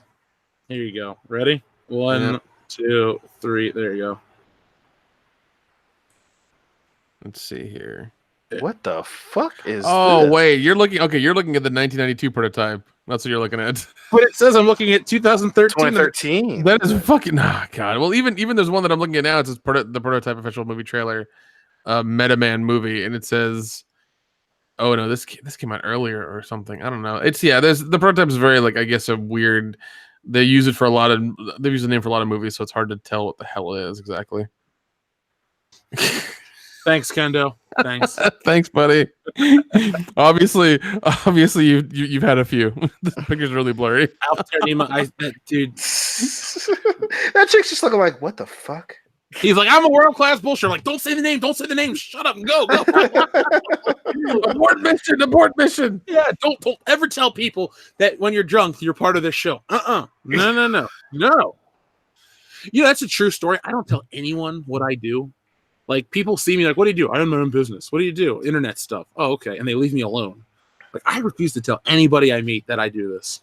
I don't know why, but Because you're smart. I think that's all. I just don't want anybody to say like, "Oh, this guy did this" or like whatever. It's like you don't know who I am. I'm just that large guy at the gym.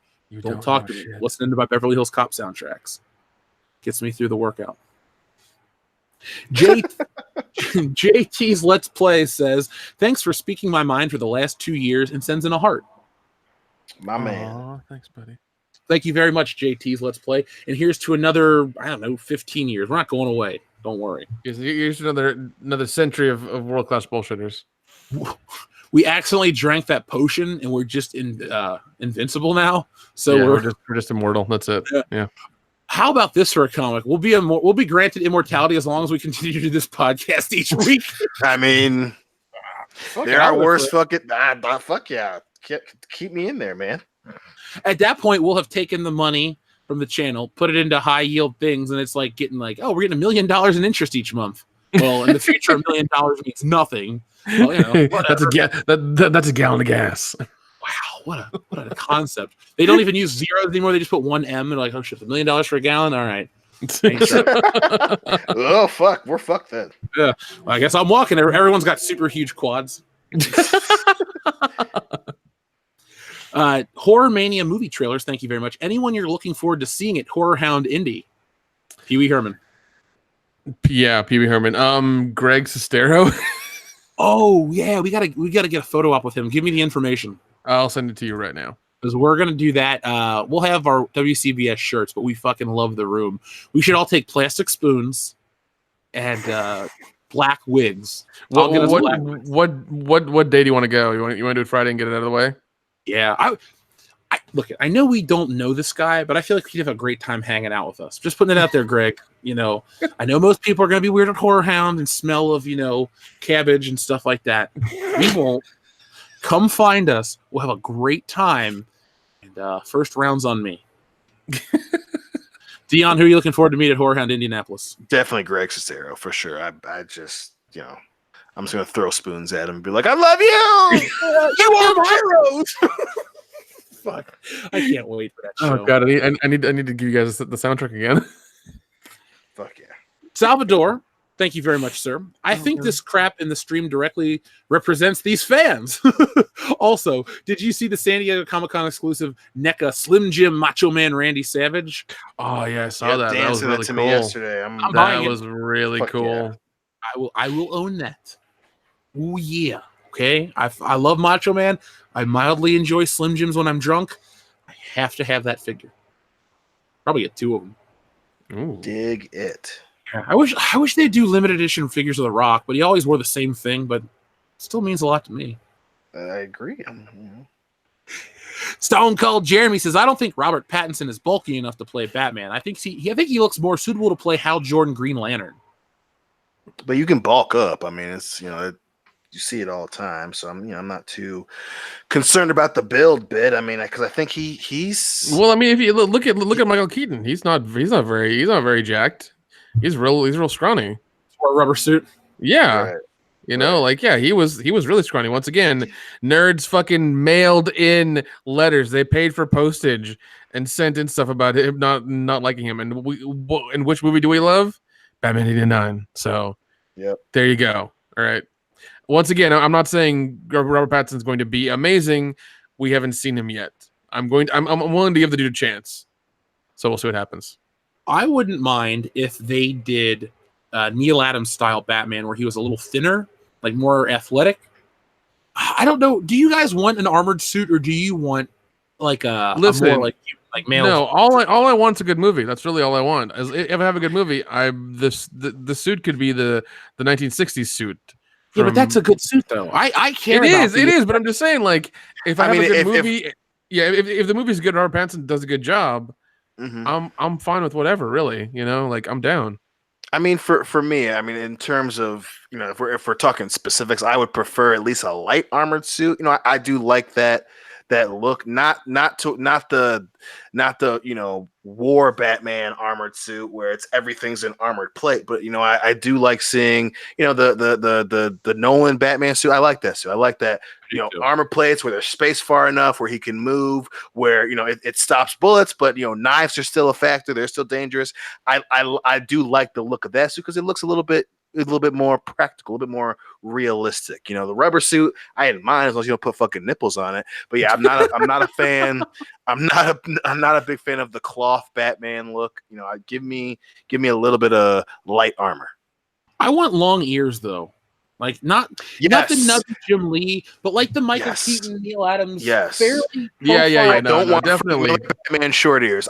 That fit well for that story. I'm tired of the short bat ears thing. Give me the long bat ears. I'm so tired of the Frank Miller short ear. But it pisses me off at this point. I hate that they use that bat suit for fucking BVS in the first goddamn place. Yeah, I'm not a fan of that either. I'm just I don't care for it. Chewbacca fan 0824 The Virgin says Pattinson will be a good ally for a strong Catwoman. Played by Kristen. Don't you dare say it. What's her last name? Ritter? Bell? we're not even gonna go there. I saw that joke on Facebook and I almost flew into a rage. I was like, "Don't you say that? Don't you speak that shit to existence? Fuck her. Don't even let her come near this French. Leave Robert alone." Here's the thing. If she is Catwoman, I'm gonna laugh my ass off, and I'll blame you and Zack Snyder. Yeah, I will. Yeah, I will laugh my ass off. Alejandro, I said not to say her Fuck name. itself. Don't do it. Yeah, because like that's one of those things where it's like, all right, you guys fucked up. That's hilarious, the shit that you did that, but fuck you. I don't want to see Catwoman biting her lip and clearing the non-existent hair that's supposed to be under. I don't want to see her doing that shit. I don't want to see her talking really low and then saying that and then going back to very low. I don't do that, please. Just keep her away from this. Keep her. Don't even have her in the same fucking state. Oh, it's Kristen Stewart. There we go. Yeah, I knew the name. Jeff. You said her name once already. Fuck. Biggie Smalls. Kristen Stewart. No, I know it. I know it's a dumb joke. We'll find out in 2021 whenever the movie's out. Yeah. Do you think they're gonna release a kick-ass Batman game? Like another one, finally. It's been what, maybe 4 years? I have no idea. 4 years, yeah, because Arkham Knight was 2015, but I hope so, man. Like, let's get another goddamn good Batman game coincide with the movie. Let's fucking do this shit. I think we live in an era now where we can have the big budget superhero flick and a separate video game that'll make a lot of money. They don't have to tie in, and they'll be excellent. Like Spider-Man from last year was the best Spider-Man game. Mm-hmm. We have a Spider-Man movie coming out. Could be great, could be crappy. Who knows? We'll find out in a month. But I want to see. Wow! Thank you. I love my shitty neighborhood. Thanks, T800. Yeah. John Connor. Does John Connor live here? Hey, does John Connor live here? No, man, that ain't me. He's in Buffalo. You know that truck? Get your stop. Why'd you wreck off the dam, man? Get out. Anyway, Cesare Japan says Ula should get an X-rated film. Just saying. What now? Ula, the Jabba the Hutt's dancer, should get an X-rated film. A green lady. Oh yeah, I'd watch it. Hell yeah. Do you find it funny that they never CGI'd out her boob popping up? I was just about to say, I love seeing that nipple when she. They're good times back in the day. Good times. I'm just saying, for all the damn effects changes they made to Star Wars, Lucas is like, I like boobs. We're gonna leave that one in. Yeah, I think it's known about that for years. Just never said anything about it. Nobody else is, so they're just like, yeah, it's fine. Every once in a while, George will throw us a bone. Man. Sometimes it creates a boner. Yeah. Return of the Jedi was full of. We figured 10-year-olds like Star Wars. They're 16 now. They need something. Yeah, right. They need a little something to go take home with them. Bikini 90, thank you very, very much. Winter Soldier is still my favorite MCU film. Seriously, but they stepped outside of the lines to incorporate a corporate spy thriller into a superhero film. The MCU needed a Nolan Batman style film. I don't know if I agree with that. Nolan brought Batman into, I guess, into something that was more tangible. I don't want the MCU films to be that way because then I don't think they would work. They wouldn't work as well then. I don't think so either. How would you bring Thor into that universe? Like, how are you gonna make it more tangible? Well, I think too, just he's saying the MCU needed that, and he's saying that's what Winter Soldier was. Oh, okay. Well, see, I still think that was still a little bit different. I think you know what? I think you're on the right track. But yeah, no, I think in terms of the differences between the rest of the MCU and Winter Soldier, which definitely you could put in the serious movie. Yeah, no, I think that's accurate. Yeah, that's the one.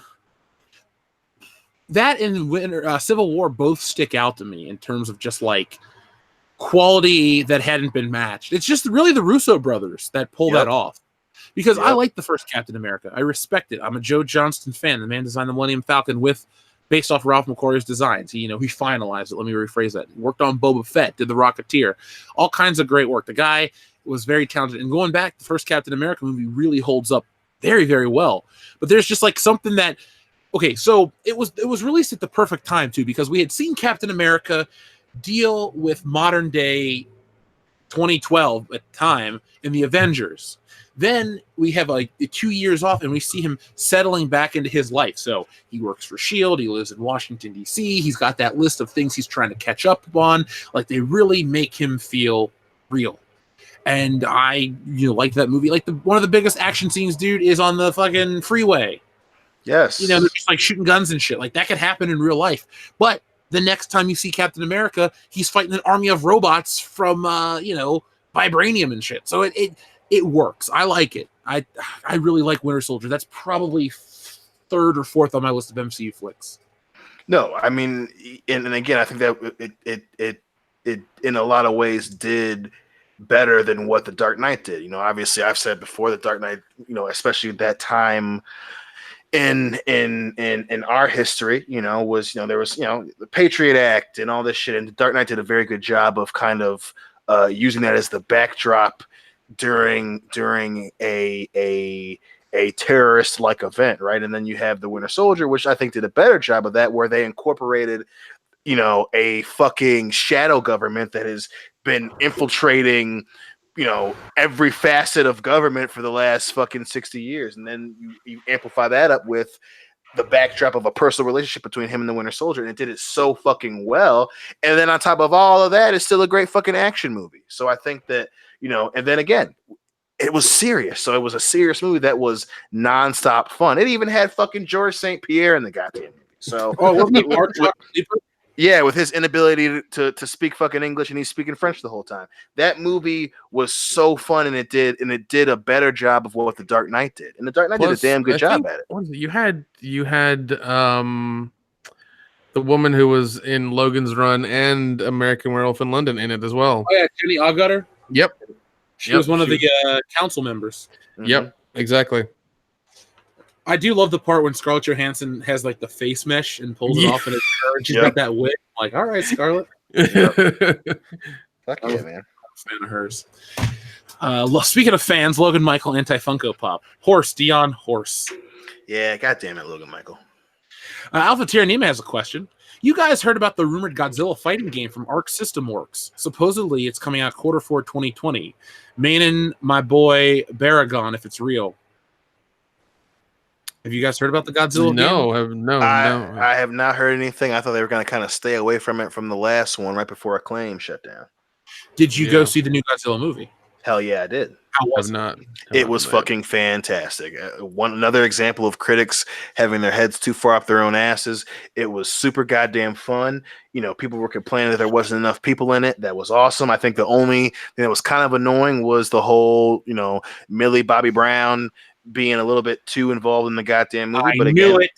But again, it still wasn't. It didn't take too much away. They get to the final fight scene where she does her thing, and then it's boom. It's about Godzilla and Ghidorah fucking fighting. And it was awesome. I did hear a funny behind the scenes story about that movie. Really? A guy that was at this thing I was doing over the weekend told the whole group a story. He was a wardrobe PA. And they had ordered $150,000 worth of pants from Belgium that had the Army's insignia on them and this, that, and the other. And they ordered them. They came in and they tried them on. And apparently the sizes are different from American sizes. Go figure. Nobody fucking thought of this. So they had to then return them $150,000 worth of pants back to Germany. What were the pants just for costumes? Yeah, they were just costumes. Just costumes. Goes to show you how disposable money is to Hollywood. No wonder they and that movie was shooting for 7 months, mind you. God damn. Yeah, 7 months. They did shots here, and they went to Mexico for a little bit and did some shooting there that they needed to, and then came back. But yeah, they were shooting. But yeah, apparently they had to buy stuff from all over the world because they were dealing, I guess, with the world armies in the movie. I haven't watched it yet, so I don't know. But they buying stuff from all over the world for the sizing and things like that. Some of them didn't fit, and also apparently because they don't have a whole lot of that in the. I mean, when they're in these locations, they're in the locations movie wise a couple hours, but in real time in the movie a couple hours. But even in the movie, it's they're in Mexico for 10 minutes. I mean, and even then, it's just a backdrop they had to Rodan. Well, yeah, even then, like I think to get stuff to Mexico, they wanted to use an airplane to ship it down there or whatever, or send it down there, and they didn't do that. They had to drive everything by truck because it was cheaper. So, yeah, like it was weird how they're trying to save money and not. It's a strange. Another one was apparently the director, like they had to have certain hoods for the hazmat uniforms, and the key wardrobe person made 10 of them, and the director said no, I didn't want these, and they had to order the ones that are in the movie apparently from NASA and get those. Yeah, the things you learn. Jesus. Movie making. Yeah, it's a fun, grueling, horrible, sweaty process that that happens. Well, Alpha Terranima, if they do another Godzilla game, I could be convinced to buy it because I like Godzilla. It really depends on the gameplay. If you're just like going through smashing shit, like I don't know how long I would play that game. Maybe Godzilla could be the final entrant in Super Smash Brothers.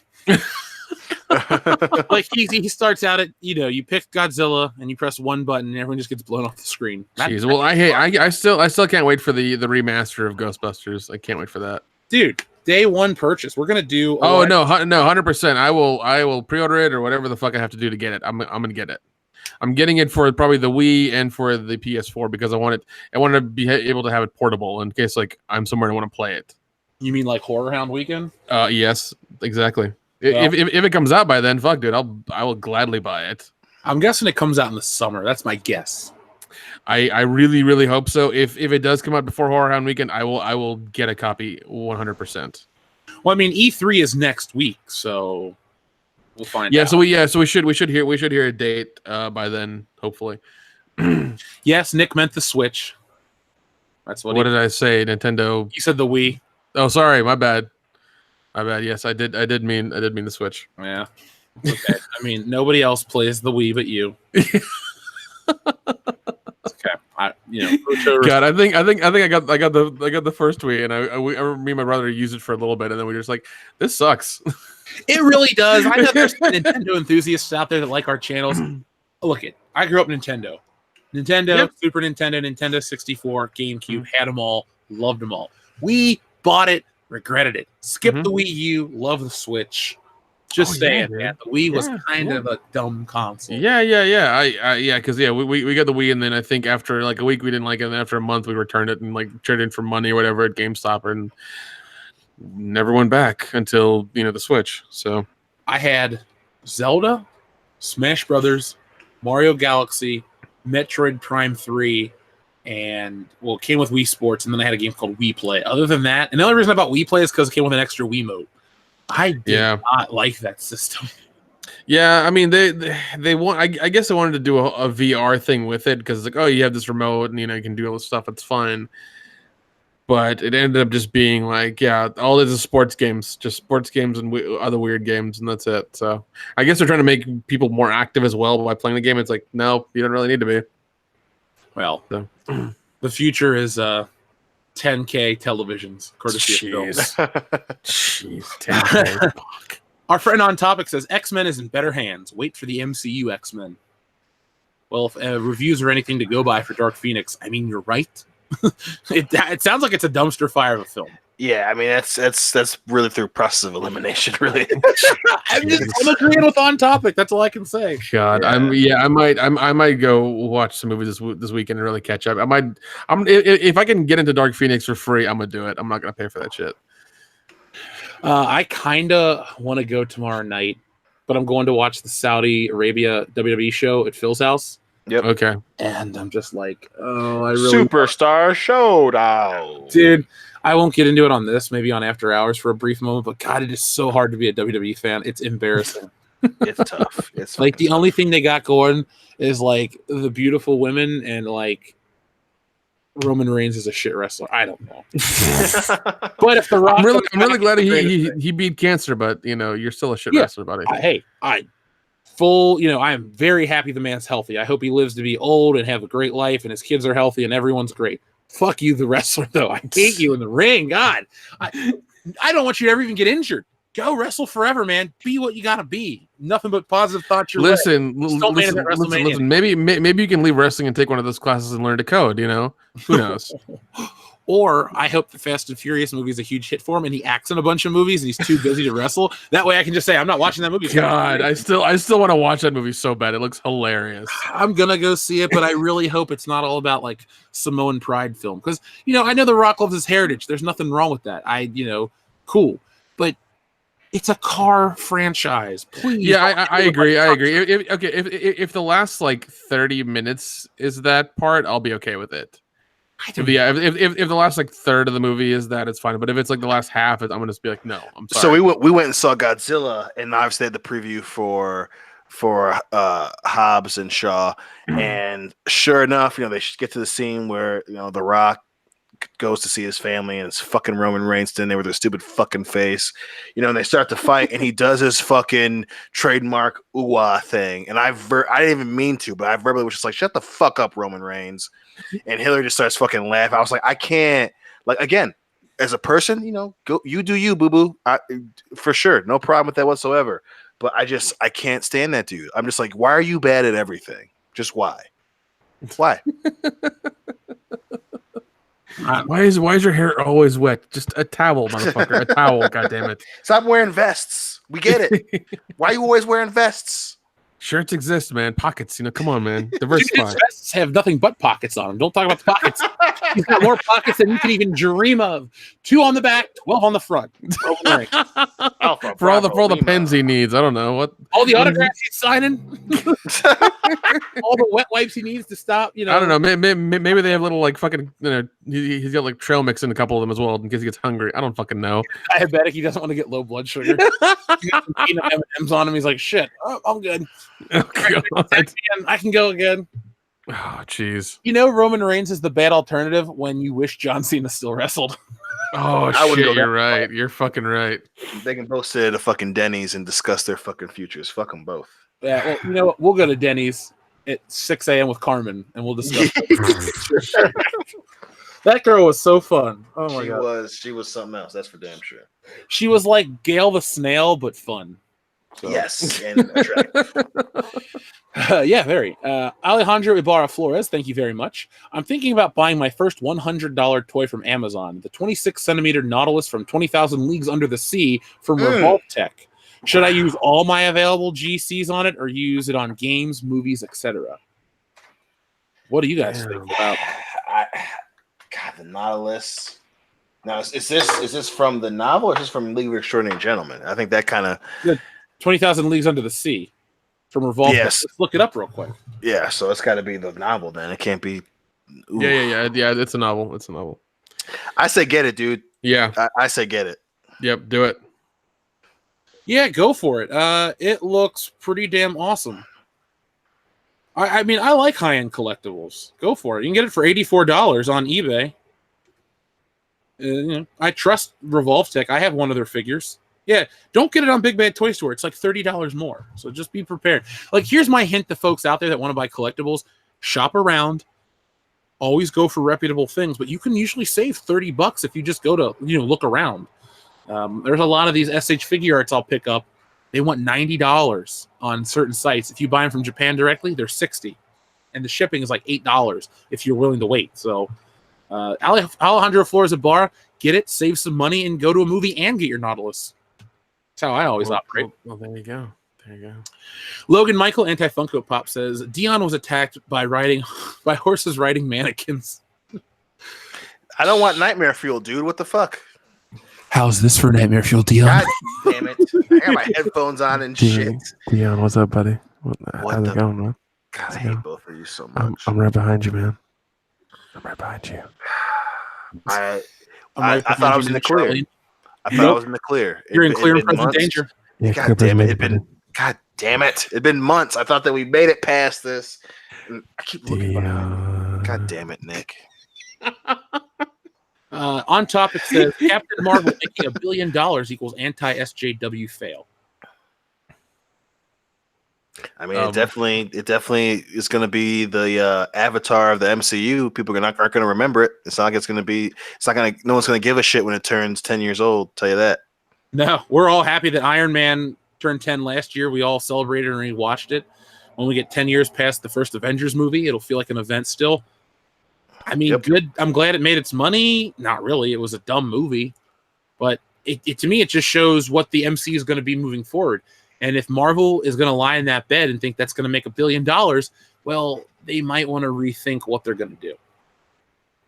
Yeah. Really. No, it is. It is. Even though, like, Spider-Man's the official end or some bullshit like that, but still, it's over. I'm done. I'm done until, like, I see certain. If I see something I like, I might come back. But I'm not. Yeah, I'm not giving it my money, my time, whatever. I'm done. Right.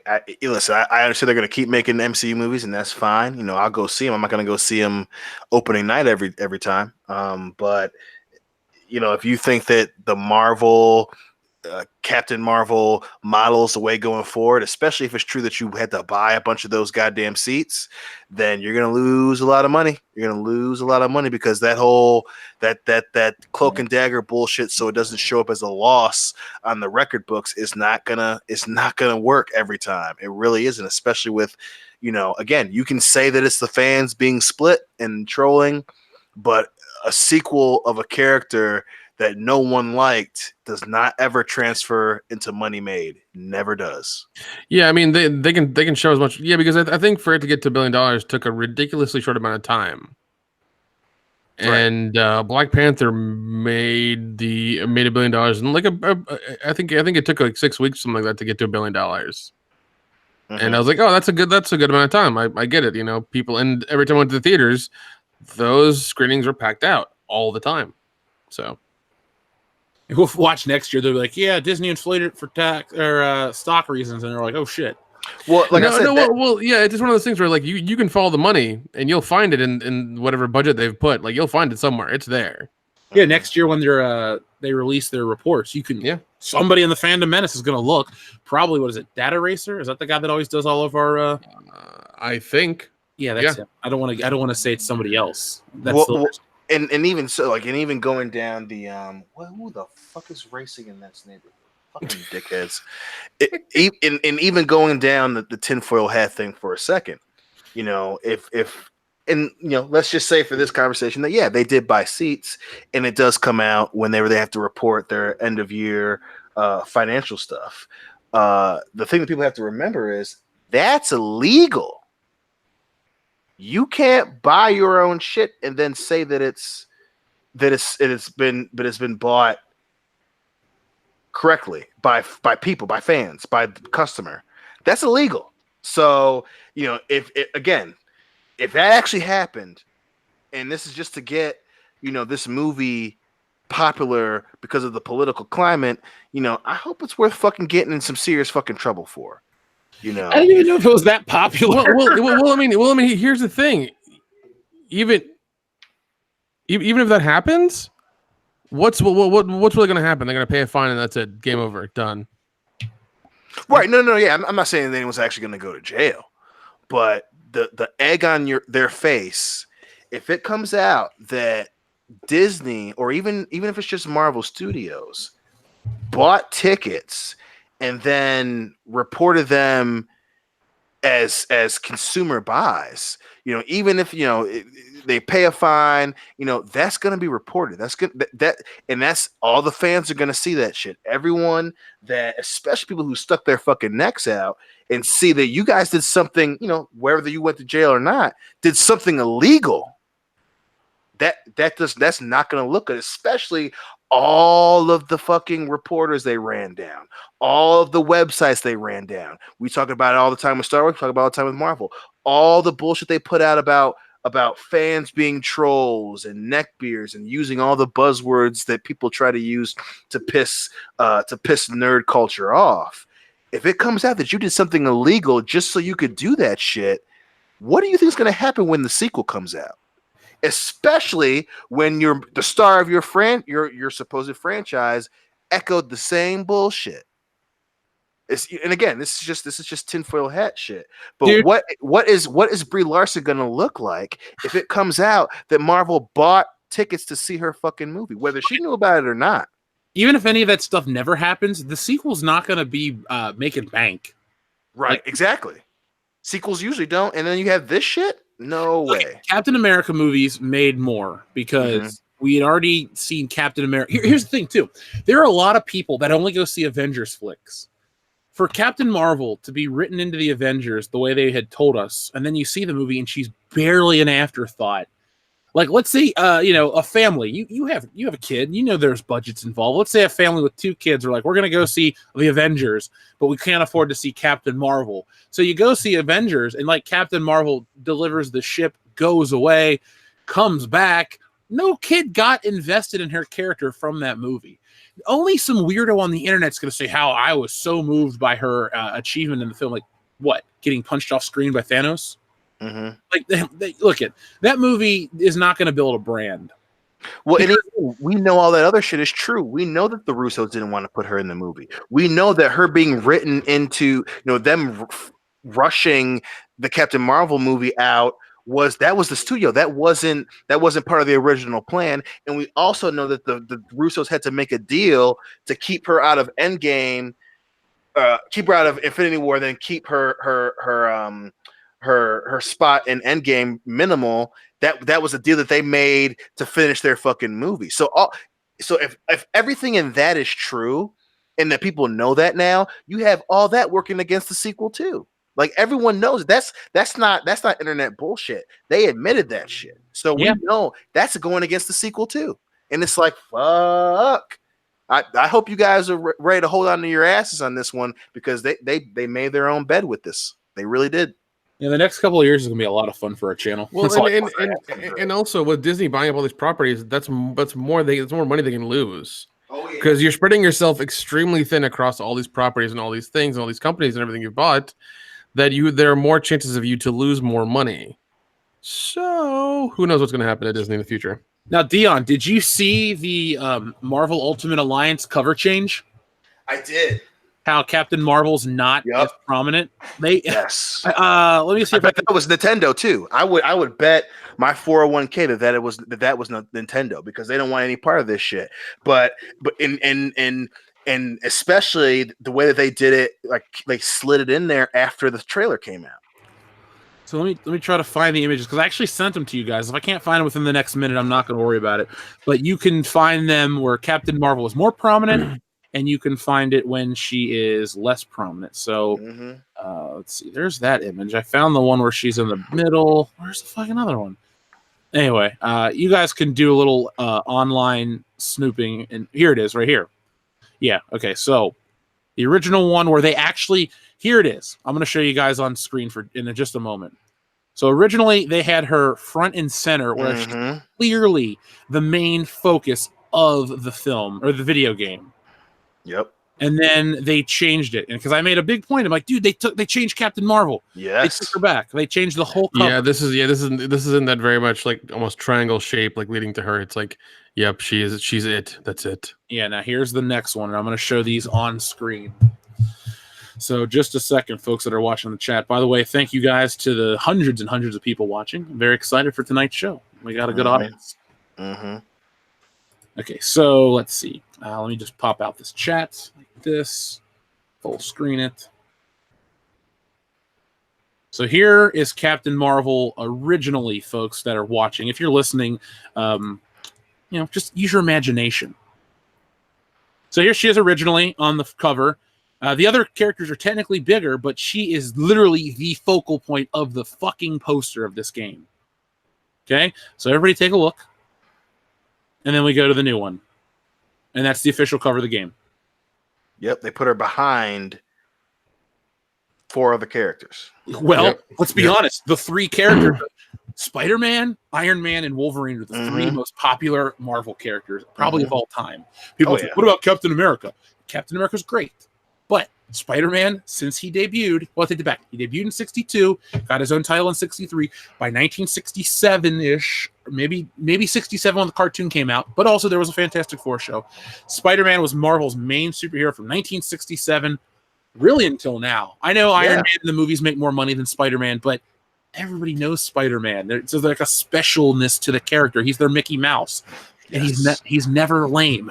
Wolverine in the 90s, come on, dude. Wolverine was bigger than the X-Men, and the X-Men was bigger than everything else. Yep. So, I mean, we're talking about the biggest of the big. And Captain Marvel was an afterthought.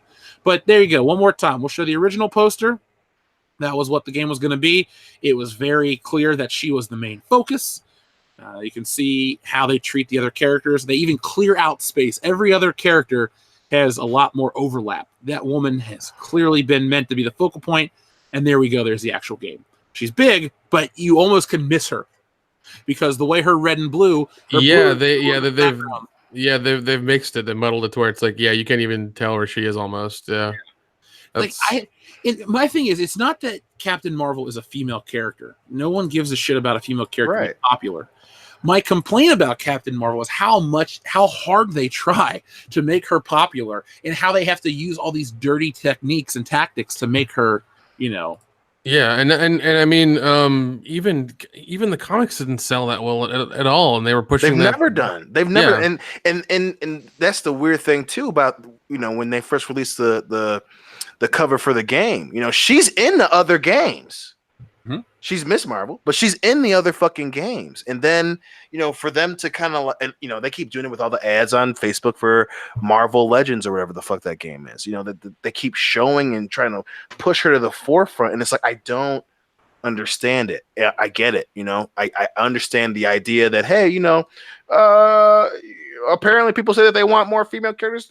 I get that. But why use one that has never ever shown any sign of being an A-list hero for Marvel? Never. Yeah. It's funny, but whatever. We're gonna move on. Thank you very much, though. On topic. Swinging Cot says, dude, he quit the council. He's been saying it lately. Ethan has not told me. I haven't talked to him. He hasn't said anything to Jeremy about quitting the council either. So he must be joking because he hasn't said anything to us about it. But it's news to me. Mad Horsurian says, speaking of World War II, have you guys heard of Sabaton? They're an awesome Swedish metal band who sing about historical battles and military figures. I have not. That sounds pretty dope, actually. They do sound cool. Let me write them down because I'll check them out. Let's see, Sabaton. I feel like Captain America with my little book. Except on the radio. Big boy receipt. I got that reference. Thoughts from the Batcave says, greetings, guys. Keep up the good work. Well, Thoughts from the Batcave, we will, and thank you very much for those kind words. Thanks. Jorge Pulido says, I missed the collection stream. Is it on the Good Morning Pop Culture channel? Well, Jorge, I'm going to do you one better. If you go to the chat right now, I'm going to drop the link right there. There's the link. So there you go. So, boom. Thank you, guys. Hope you enjoyed it. The collector stream was a lot of fun. We're going to have more because I didn't get to talk about my love of Marvel Legends X-Men and a bunch of other things. Obi-Wan2783 says, Jeff, I have a $100 Indiana Jones pet rock to sell. Well, if you want to have my email, shoot me an email and I'll PayPal you for your Indiana Jones pet rock. But I need the certificate of authenticity. Mega Jetty 1 says, see my thoughts on the Last Jedi video and sub. So, folks, the name of the channel is Mega Jetty 1, big supporter of the Fandom Menace. Check out Mega Jetty 1's thoughts on the Last Jedi. It's the movie that keeps on giving Star Wars a bad name. Sam Owen, thank you very much. Sonic will make more money than The Rise of Skywalker. That is a bold statement, sir. That is a bold statement. All right, Cotton, let's see how it plays out. Because right now they had to push back Sonic to next year. So if the design of Sonic impresses, I'll go see the movie just to say, like, hey, you guys listen to the fans, I'll support your product. Oh my God. If the movie sucks, I'll be honest and tell everyone out there. But it looks like a shit show dumpster fire. I'm gonna go watch it anyways because it's just that. I mean, as soon as I saw Jim Carrey, on screen and doing his little thing, I was like, "Fuck yeah, I'm gonna watch this. This is horrible. This is dumb shit." I'm gonna go to the fucking theater I go to where they got food, get a couple Long Island iced teas, and fucking just get white girl wasted and watch the movie. You're a middle-aged soccer mom. Fine, I'll bring my whiskey with me then. God damn it. Dude, I'm changing your name to the Samoan soccer mom, Nick. Sam. I like it. Official rebranding. Listen, you kids need to be quiet. I'm turning this van around, okay? We won't make Xanax this morning there, Mom. I didn't have my Xanax or my coffee. Again. Keith Hauser, thank you very much. Did you know that when you ask Google the definition of SJW, it says derogatory term for social justice warrior? What? Yeah, Google knows what an SJW is. That's funny. Yeah, Google, man. I do love to, like, sometimes if I'm laying around bored, I'll just say, like, okay, Google, and ask it random shit. Oh, yeah. It's like, oh, now it's listening to me. Yeah. Well, it's really always listening. Here are the top results, starting with one from Pinterest. Wow. From what I said, it says 22 shirts that explain your feelings so you don't have to. You said random shit. Yeah. Does your phone listen to you for ads? Wow, that's the second result. Oh, that's creepy. That's real creepy. Third one, you're not paranoid. Your phone really is listening. That's even more creepy. Oh, man. And the rest are about funny t-shirts. Yeah, that makes me uncomfortable.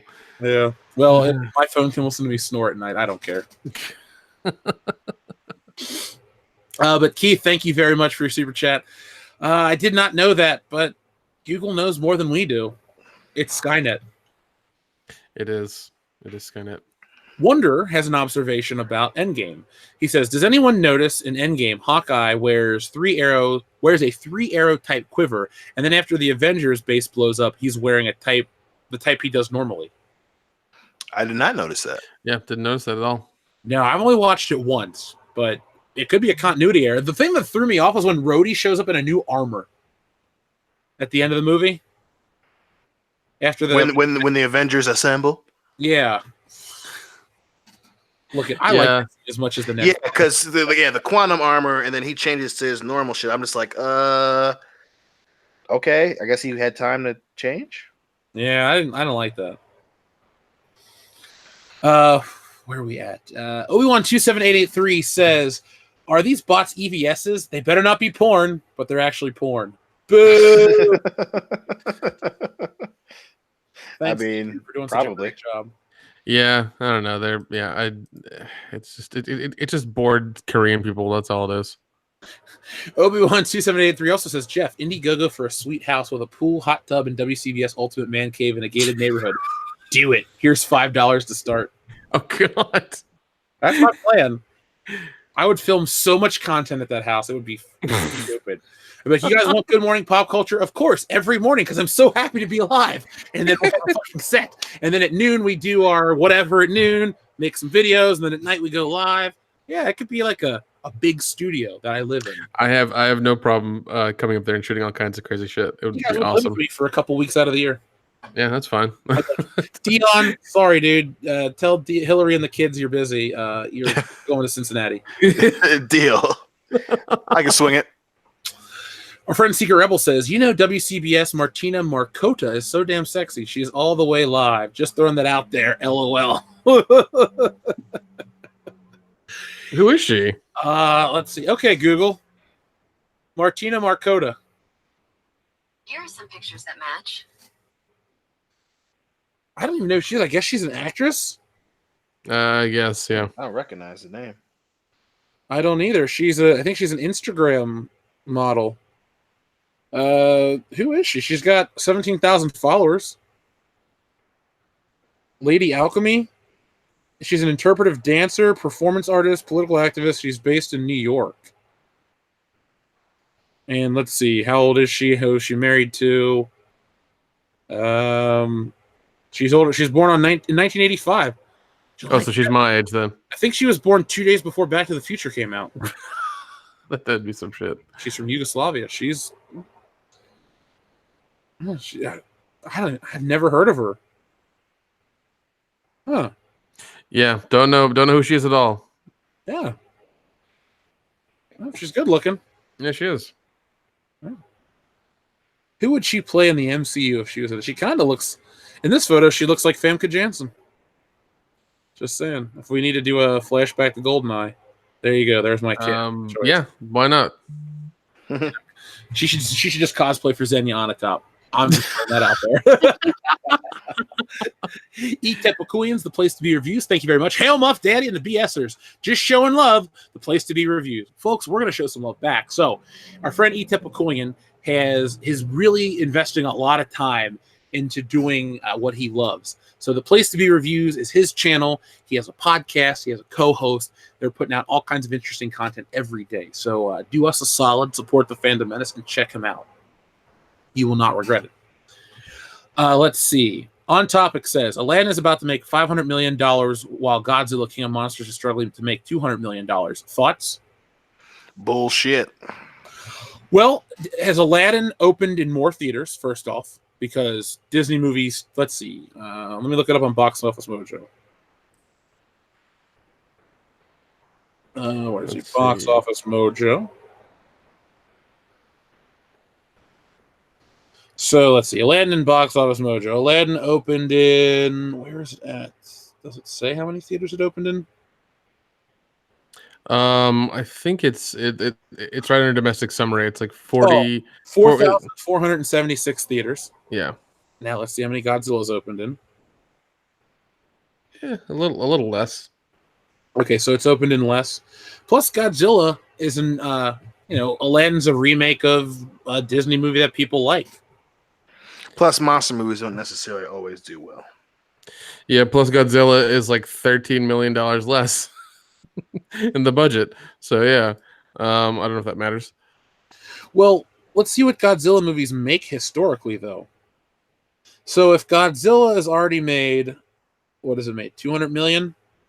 Under, I think, just under. Yeah, just under. It's 190. Okay, worldwide right now. I'm trying to look at these because I'm just getting domestic numbers. I mean, it's Godzilla. I don't think the box office was going to be $1 billion. No.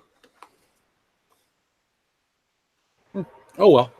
Yeah, but I mean, it's just once again, it's just Disney doing their thing with nostalgia and something is familiar. It's like, oh, we're doing it brand new, but it's slightly different, it's slightly longer, slightly more songs, and it's going to be cooler, and that's what they're advertising right now. Everybody bitched about the last Godzilla too.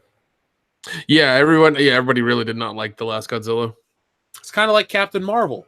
Nobody really knew what it was. A lot of people didn't know what it was. They knew it was a Marvel branded thing, so they went and saw it. And if they didn't like it, well, they're not going to come back the next time.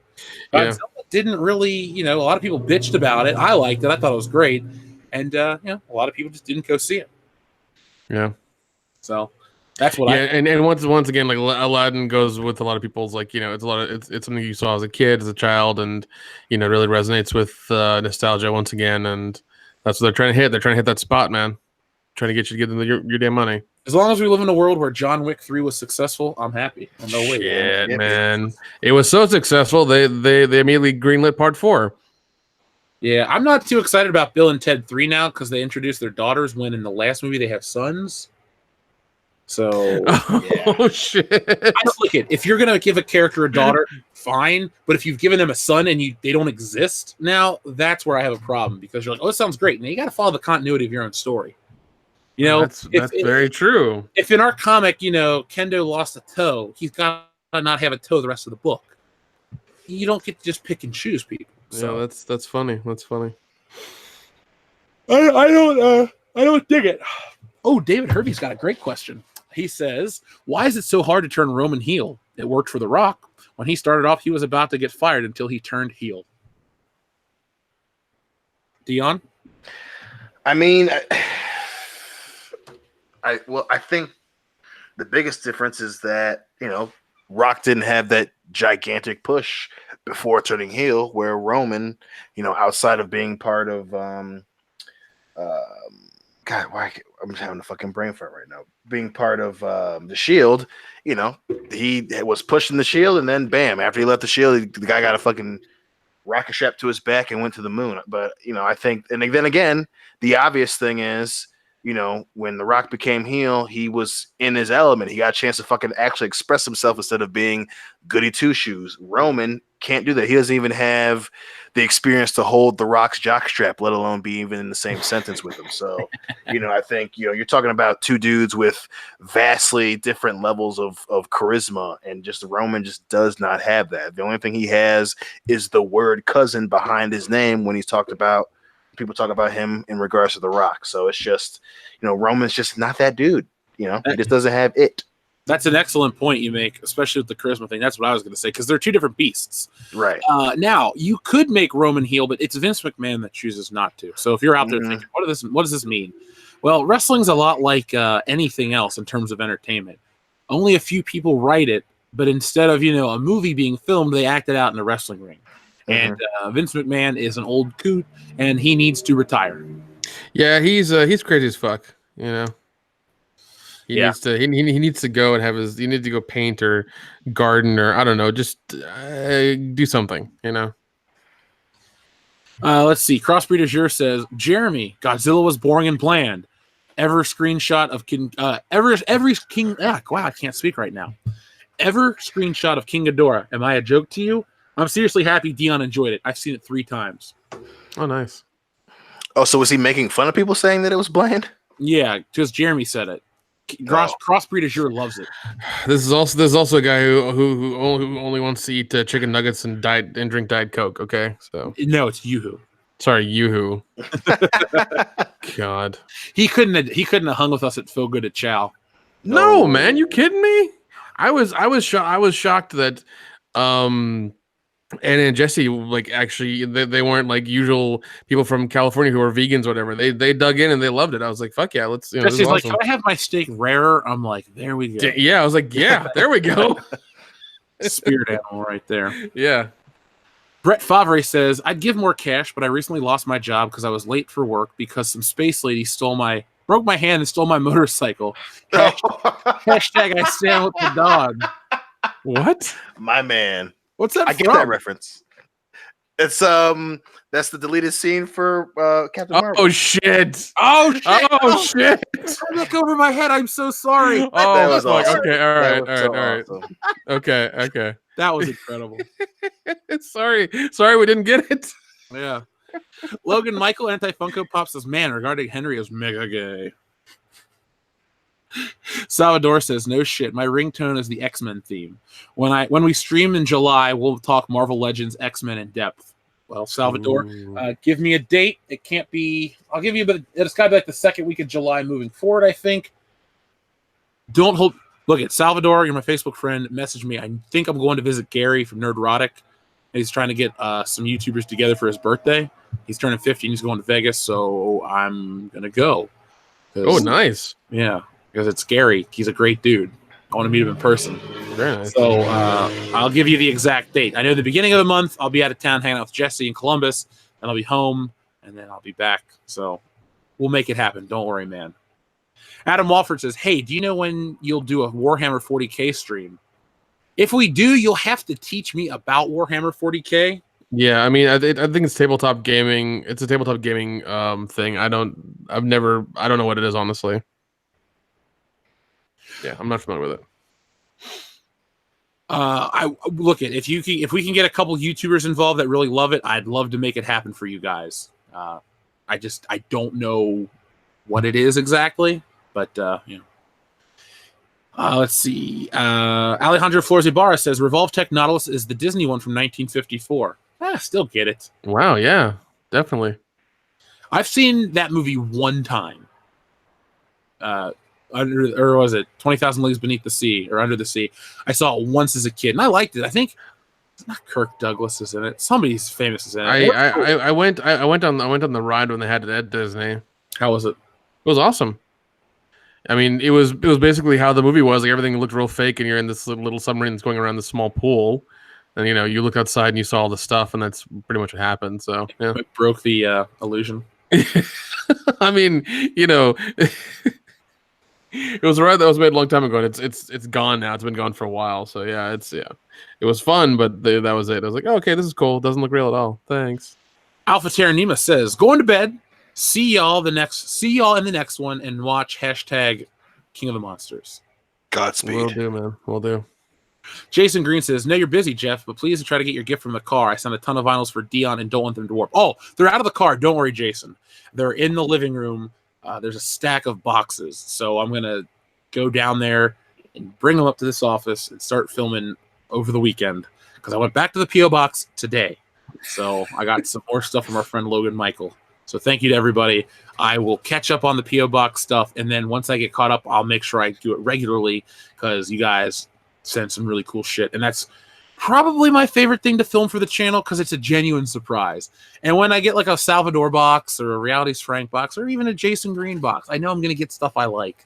So I got my Miami Vice vinyl next to me. I got Nice shit. I know what's up. And again, thank you guys for everything, especially your patience. I appreciate that. But yeah, Jason, don't worry. They're in a house. They're very safe. Don't worry. They've been there for a couple weeks now. Two, because I switched out cars. So yeah. Logan Michael Anti-Funko Pop says, anyone interested in a Legends Green Goblin? Well, Logan Michael, I bought one for $40 at a toy store because it was new. I was like, I don't have the Green Goblin. I kind of need him. See, I'm dangerous around Marvel Legends because it's like, well, I got Spider-Man and I got Doc Ock, but I don't have the Green Goblin. Now I got Kraven the Hunter. Now I need Elektra. Now I need Vulture. Now I need the Chameleon. Now I need this. Now I need that. And then it's like, fuck, now I need to, somewhere to put it. So I do have it, Logan Michael, but thank you very much. And let's see. Shanzel White Glint says, I'd give more, but I'd spend it all on Star Citizen. Well, Stanzel White Glint, we appreciate anything. Believe me. Thank you. Like I said, you guys are making the fandom menace grow, and we appreciate everything. Adam Walford says, hey, Jeff, that Astartes fan film is set after the Warhammer, or in the Warhammer 40K universe, and you have seen it. Oh, okay. Sorry. I just forget some things at times. Let me take a screenshot to make sure I rewatch that. It was, there we go. Boom. We need an expert. Dion, stop what you're doing with your life and just study Warhammer 40K. Oh my god! A day for the next jeez. I'm on it, man. I'm on it. Yeah, I'll pay for the divorce and the house bill. You just Warhammer it all day long. I think that's already what he calls it. Yeah, that's all I need. I think Kendo has the time for some Warhammer. Probably. He would be the one. I'm like, Kendo, learn about Warhammer. All right. There's a box coming to your house. Just read everything in it. So, is there anything else you guys want to cover? We went a little longer than we planned tonight. Yeah, no, I don't. I think we got all the main points here. And RIP X-Men. Yeah, we didn't even get to play our Clint Eastwood game, or our William Shatner game. We'll have to play that next time. Deal. We'll do it with Kendo back. How's that? Oh, that'd be fun. That works. Yeah, that works. Because I got a few of them that I had put down. So. All right. So, folks, this has been episode 176 of World Class Bullshitters. Every Thursday night, we take a dump on the world of pop culture. If you enjoyed this stream, this video, anything you listen to us or how you watch us, make sure you give us a thumbs up. If you listen to us on Stitcher, iTunes, Google Play Music, and whatever, give us a 5-star review. Not for our egos, but to let YouTube and all the other platforms know, like iTunes, that you enjoy our content and you want to find it more easily. We thank you in advance. This week, I will have many more videos back up. And I don't really know what else to say besides thank you guys. This has been a hell of a show. I had fun talking about X-Men. I always have fun making fun of Disney. And it's great to hang out with my buddies and the fandom menace. Love you guys. So is there anything else you guys want to say? .com. I wanted to plug my channel real quick. Of course. Ladies and gentlemen, I have my own channel called Real Independent Productions. Me and my co-host Scotty saw Brightburn and Ma over this last week, and the reviews will be up Monday and Tuesday. So if you're interested, if you're curious about those movies, want to see them and don't know if they're worth your time or money, wait till those days. The reviews will be up and it'll tell you what we thought about them. Also, our movie for our podcast that's coming out tomorrow is a movie from Wages of Sin, my friends from Augusta who have made a movie called Old Men of the Rooks. We get drunk and we review it, and we had a good goddamn time. So subscribe, like, comment. I'll thank you for that. Now, Nick, make sure you tweet out your Brightburn review from the World Class Bullshitters Twitter, because a lot of people wanted to hear us talk about that movie. I had no clue what it was. Yeah, I kind of, I mean, like, I watched the trailer and I was intrigued, and I'm glad I watched it. Yeah, well, I will tweet the review will get tweeted from the WCBS Twitter. There we go. So, folks, if you want to know what Nick of World Class Bullshitters thinks, well, Real Independent Productions Nick will have that review for you on Monday or Tuesday. Yep. So that's it, folks. We're going to go over to After Hours. We're going to talk about some stuff that we can't talk about here on YouTube, and we'll be back next week, 8:30 p.m. Eastern Standard Time. Hopefully, Kendo's team has won the Stanley Cup, or they're one step closer to the Stanley Cup. If they lose, I'm just going to troll them indefinitely for life. You were this close to glory. Didn't get it. No, I'm just fucking with you guys. Thanks everybody out there. We'll be back next week. The High Council and all that stuff. And as always, be excellent to each other.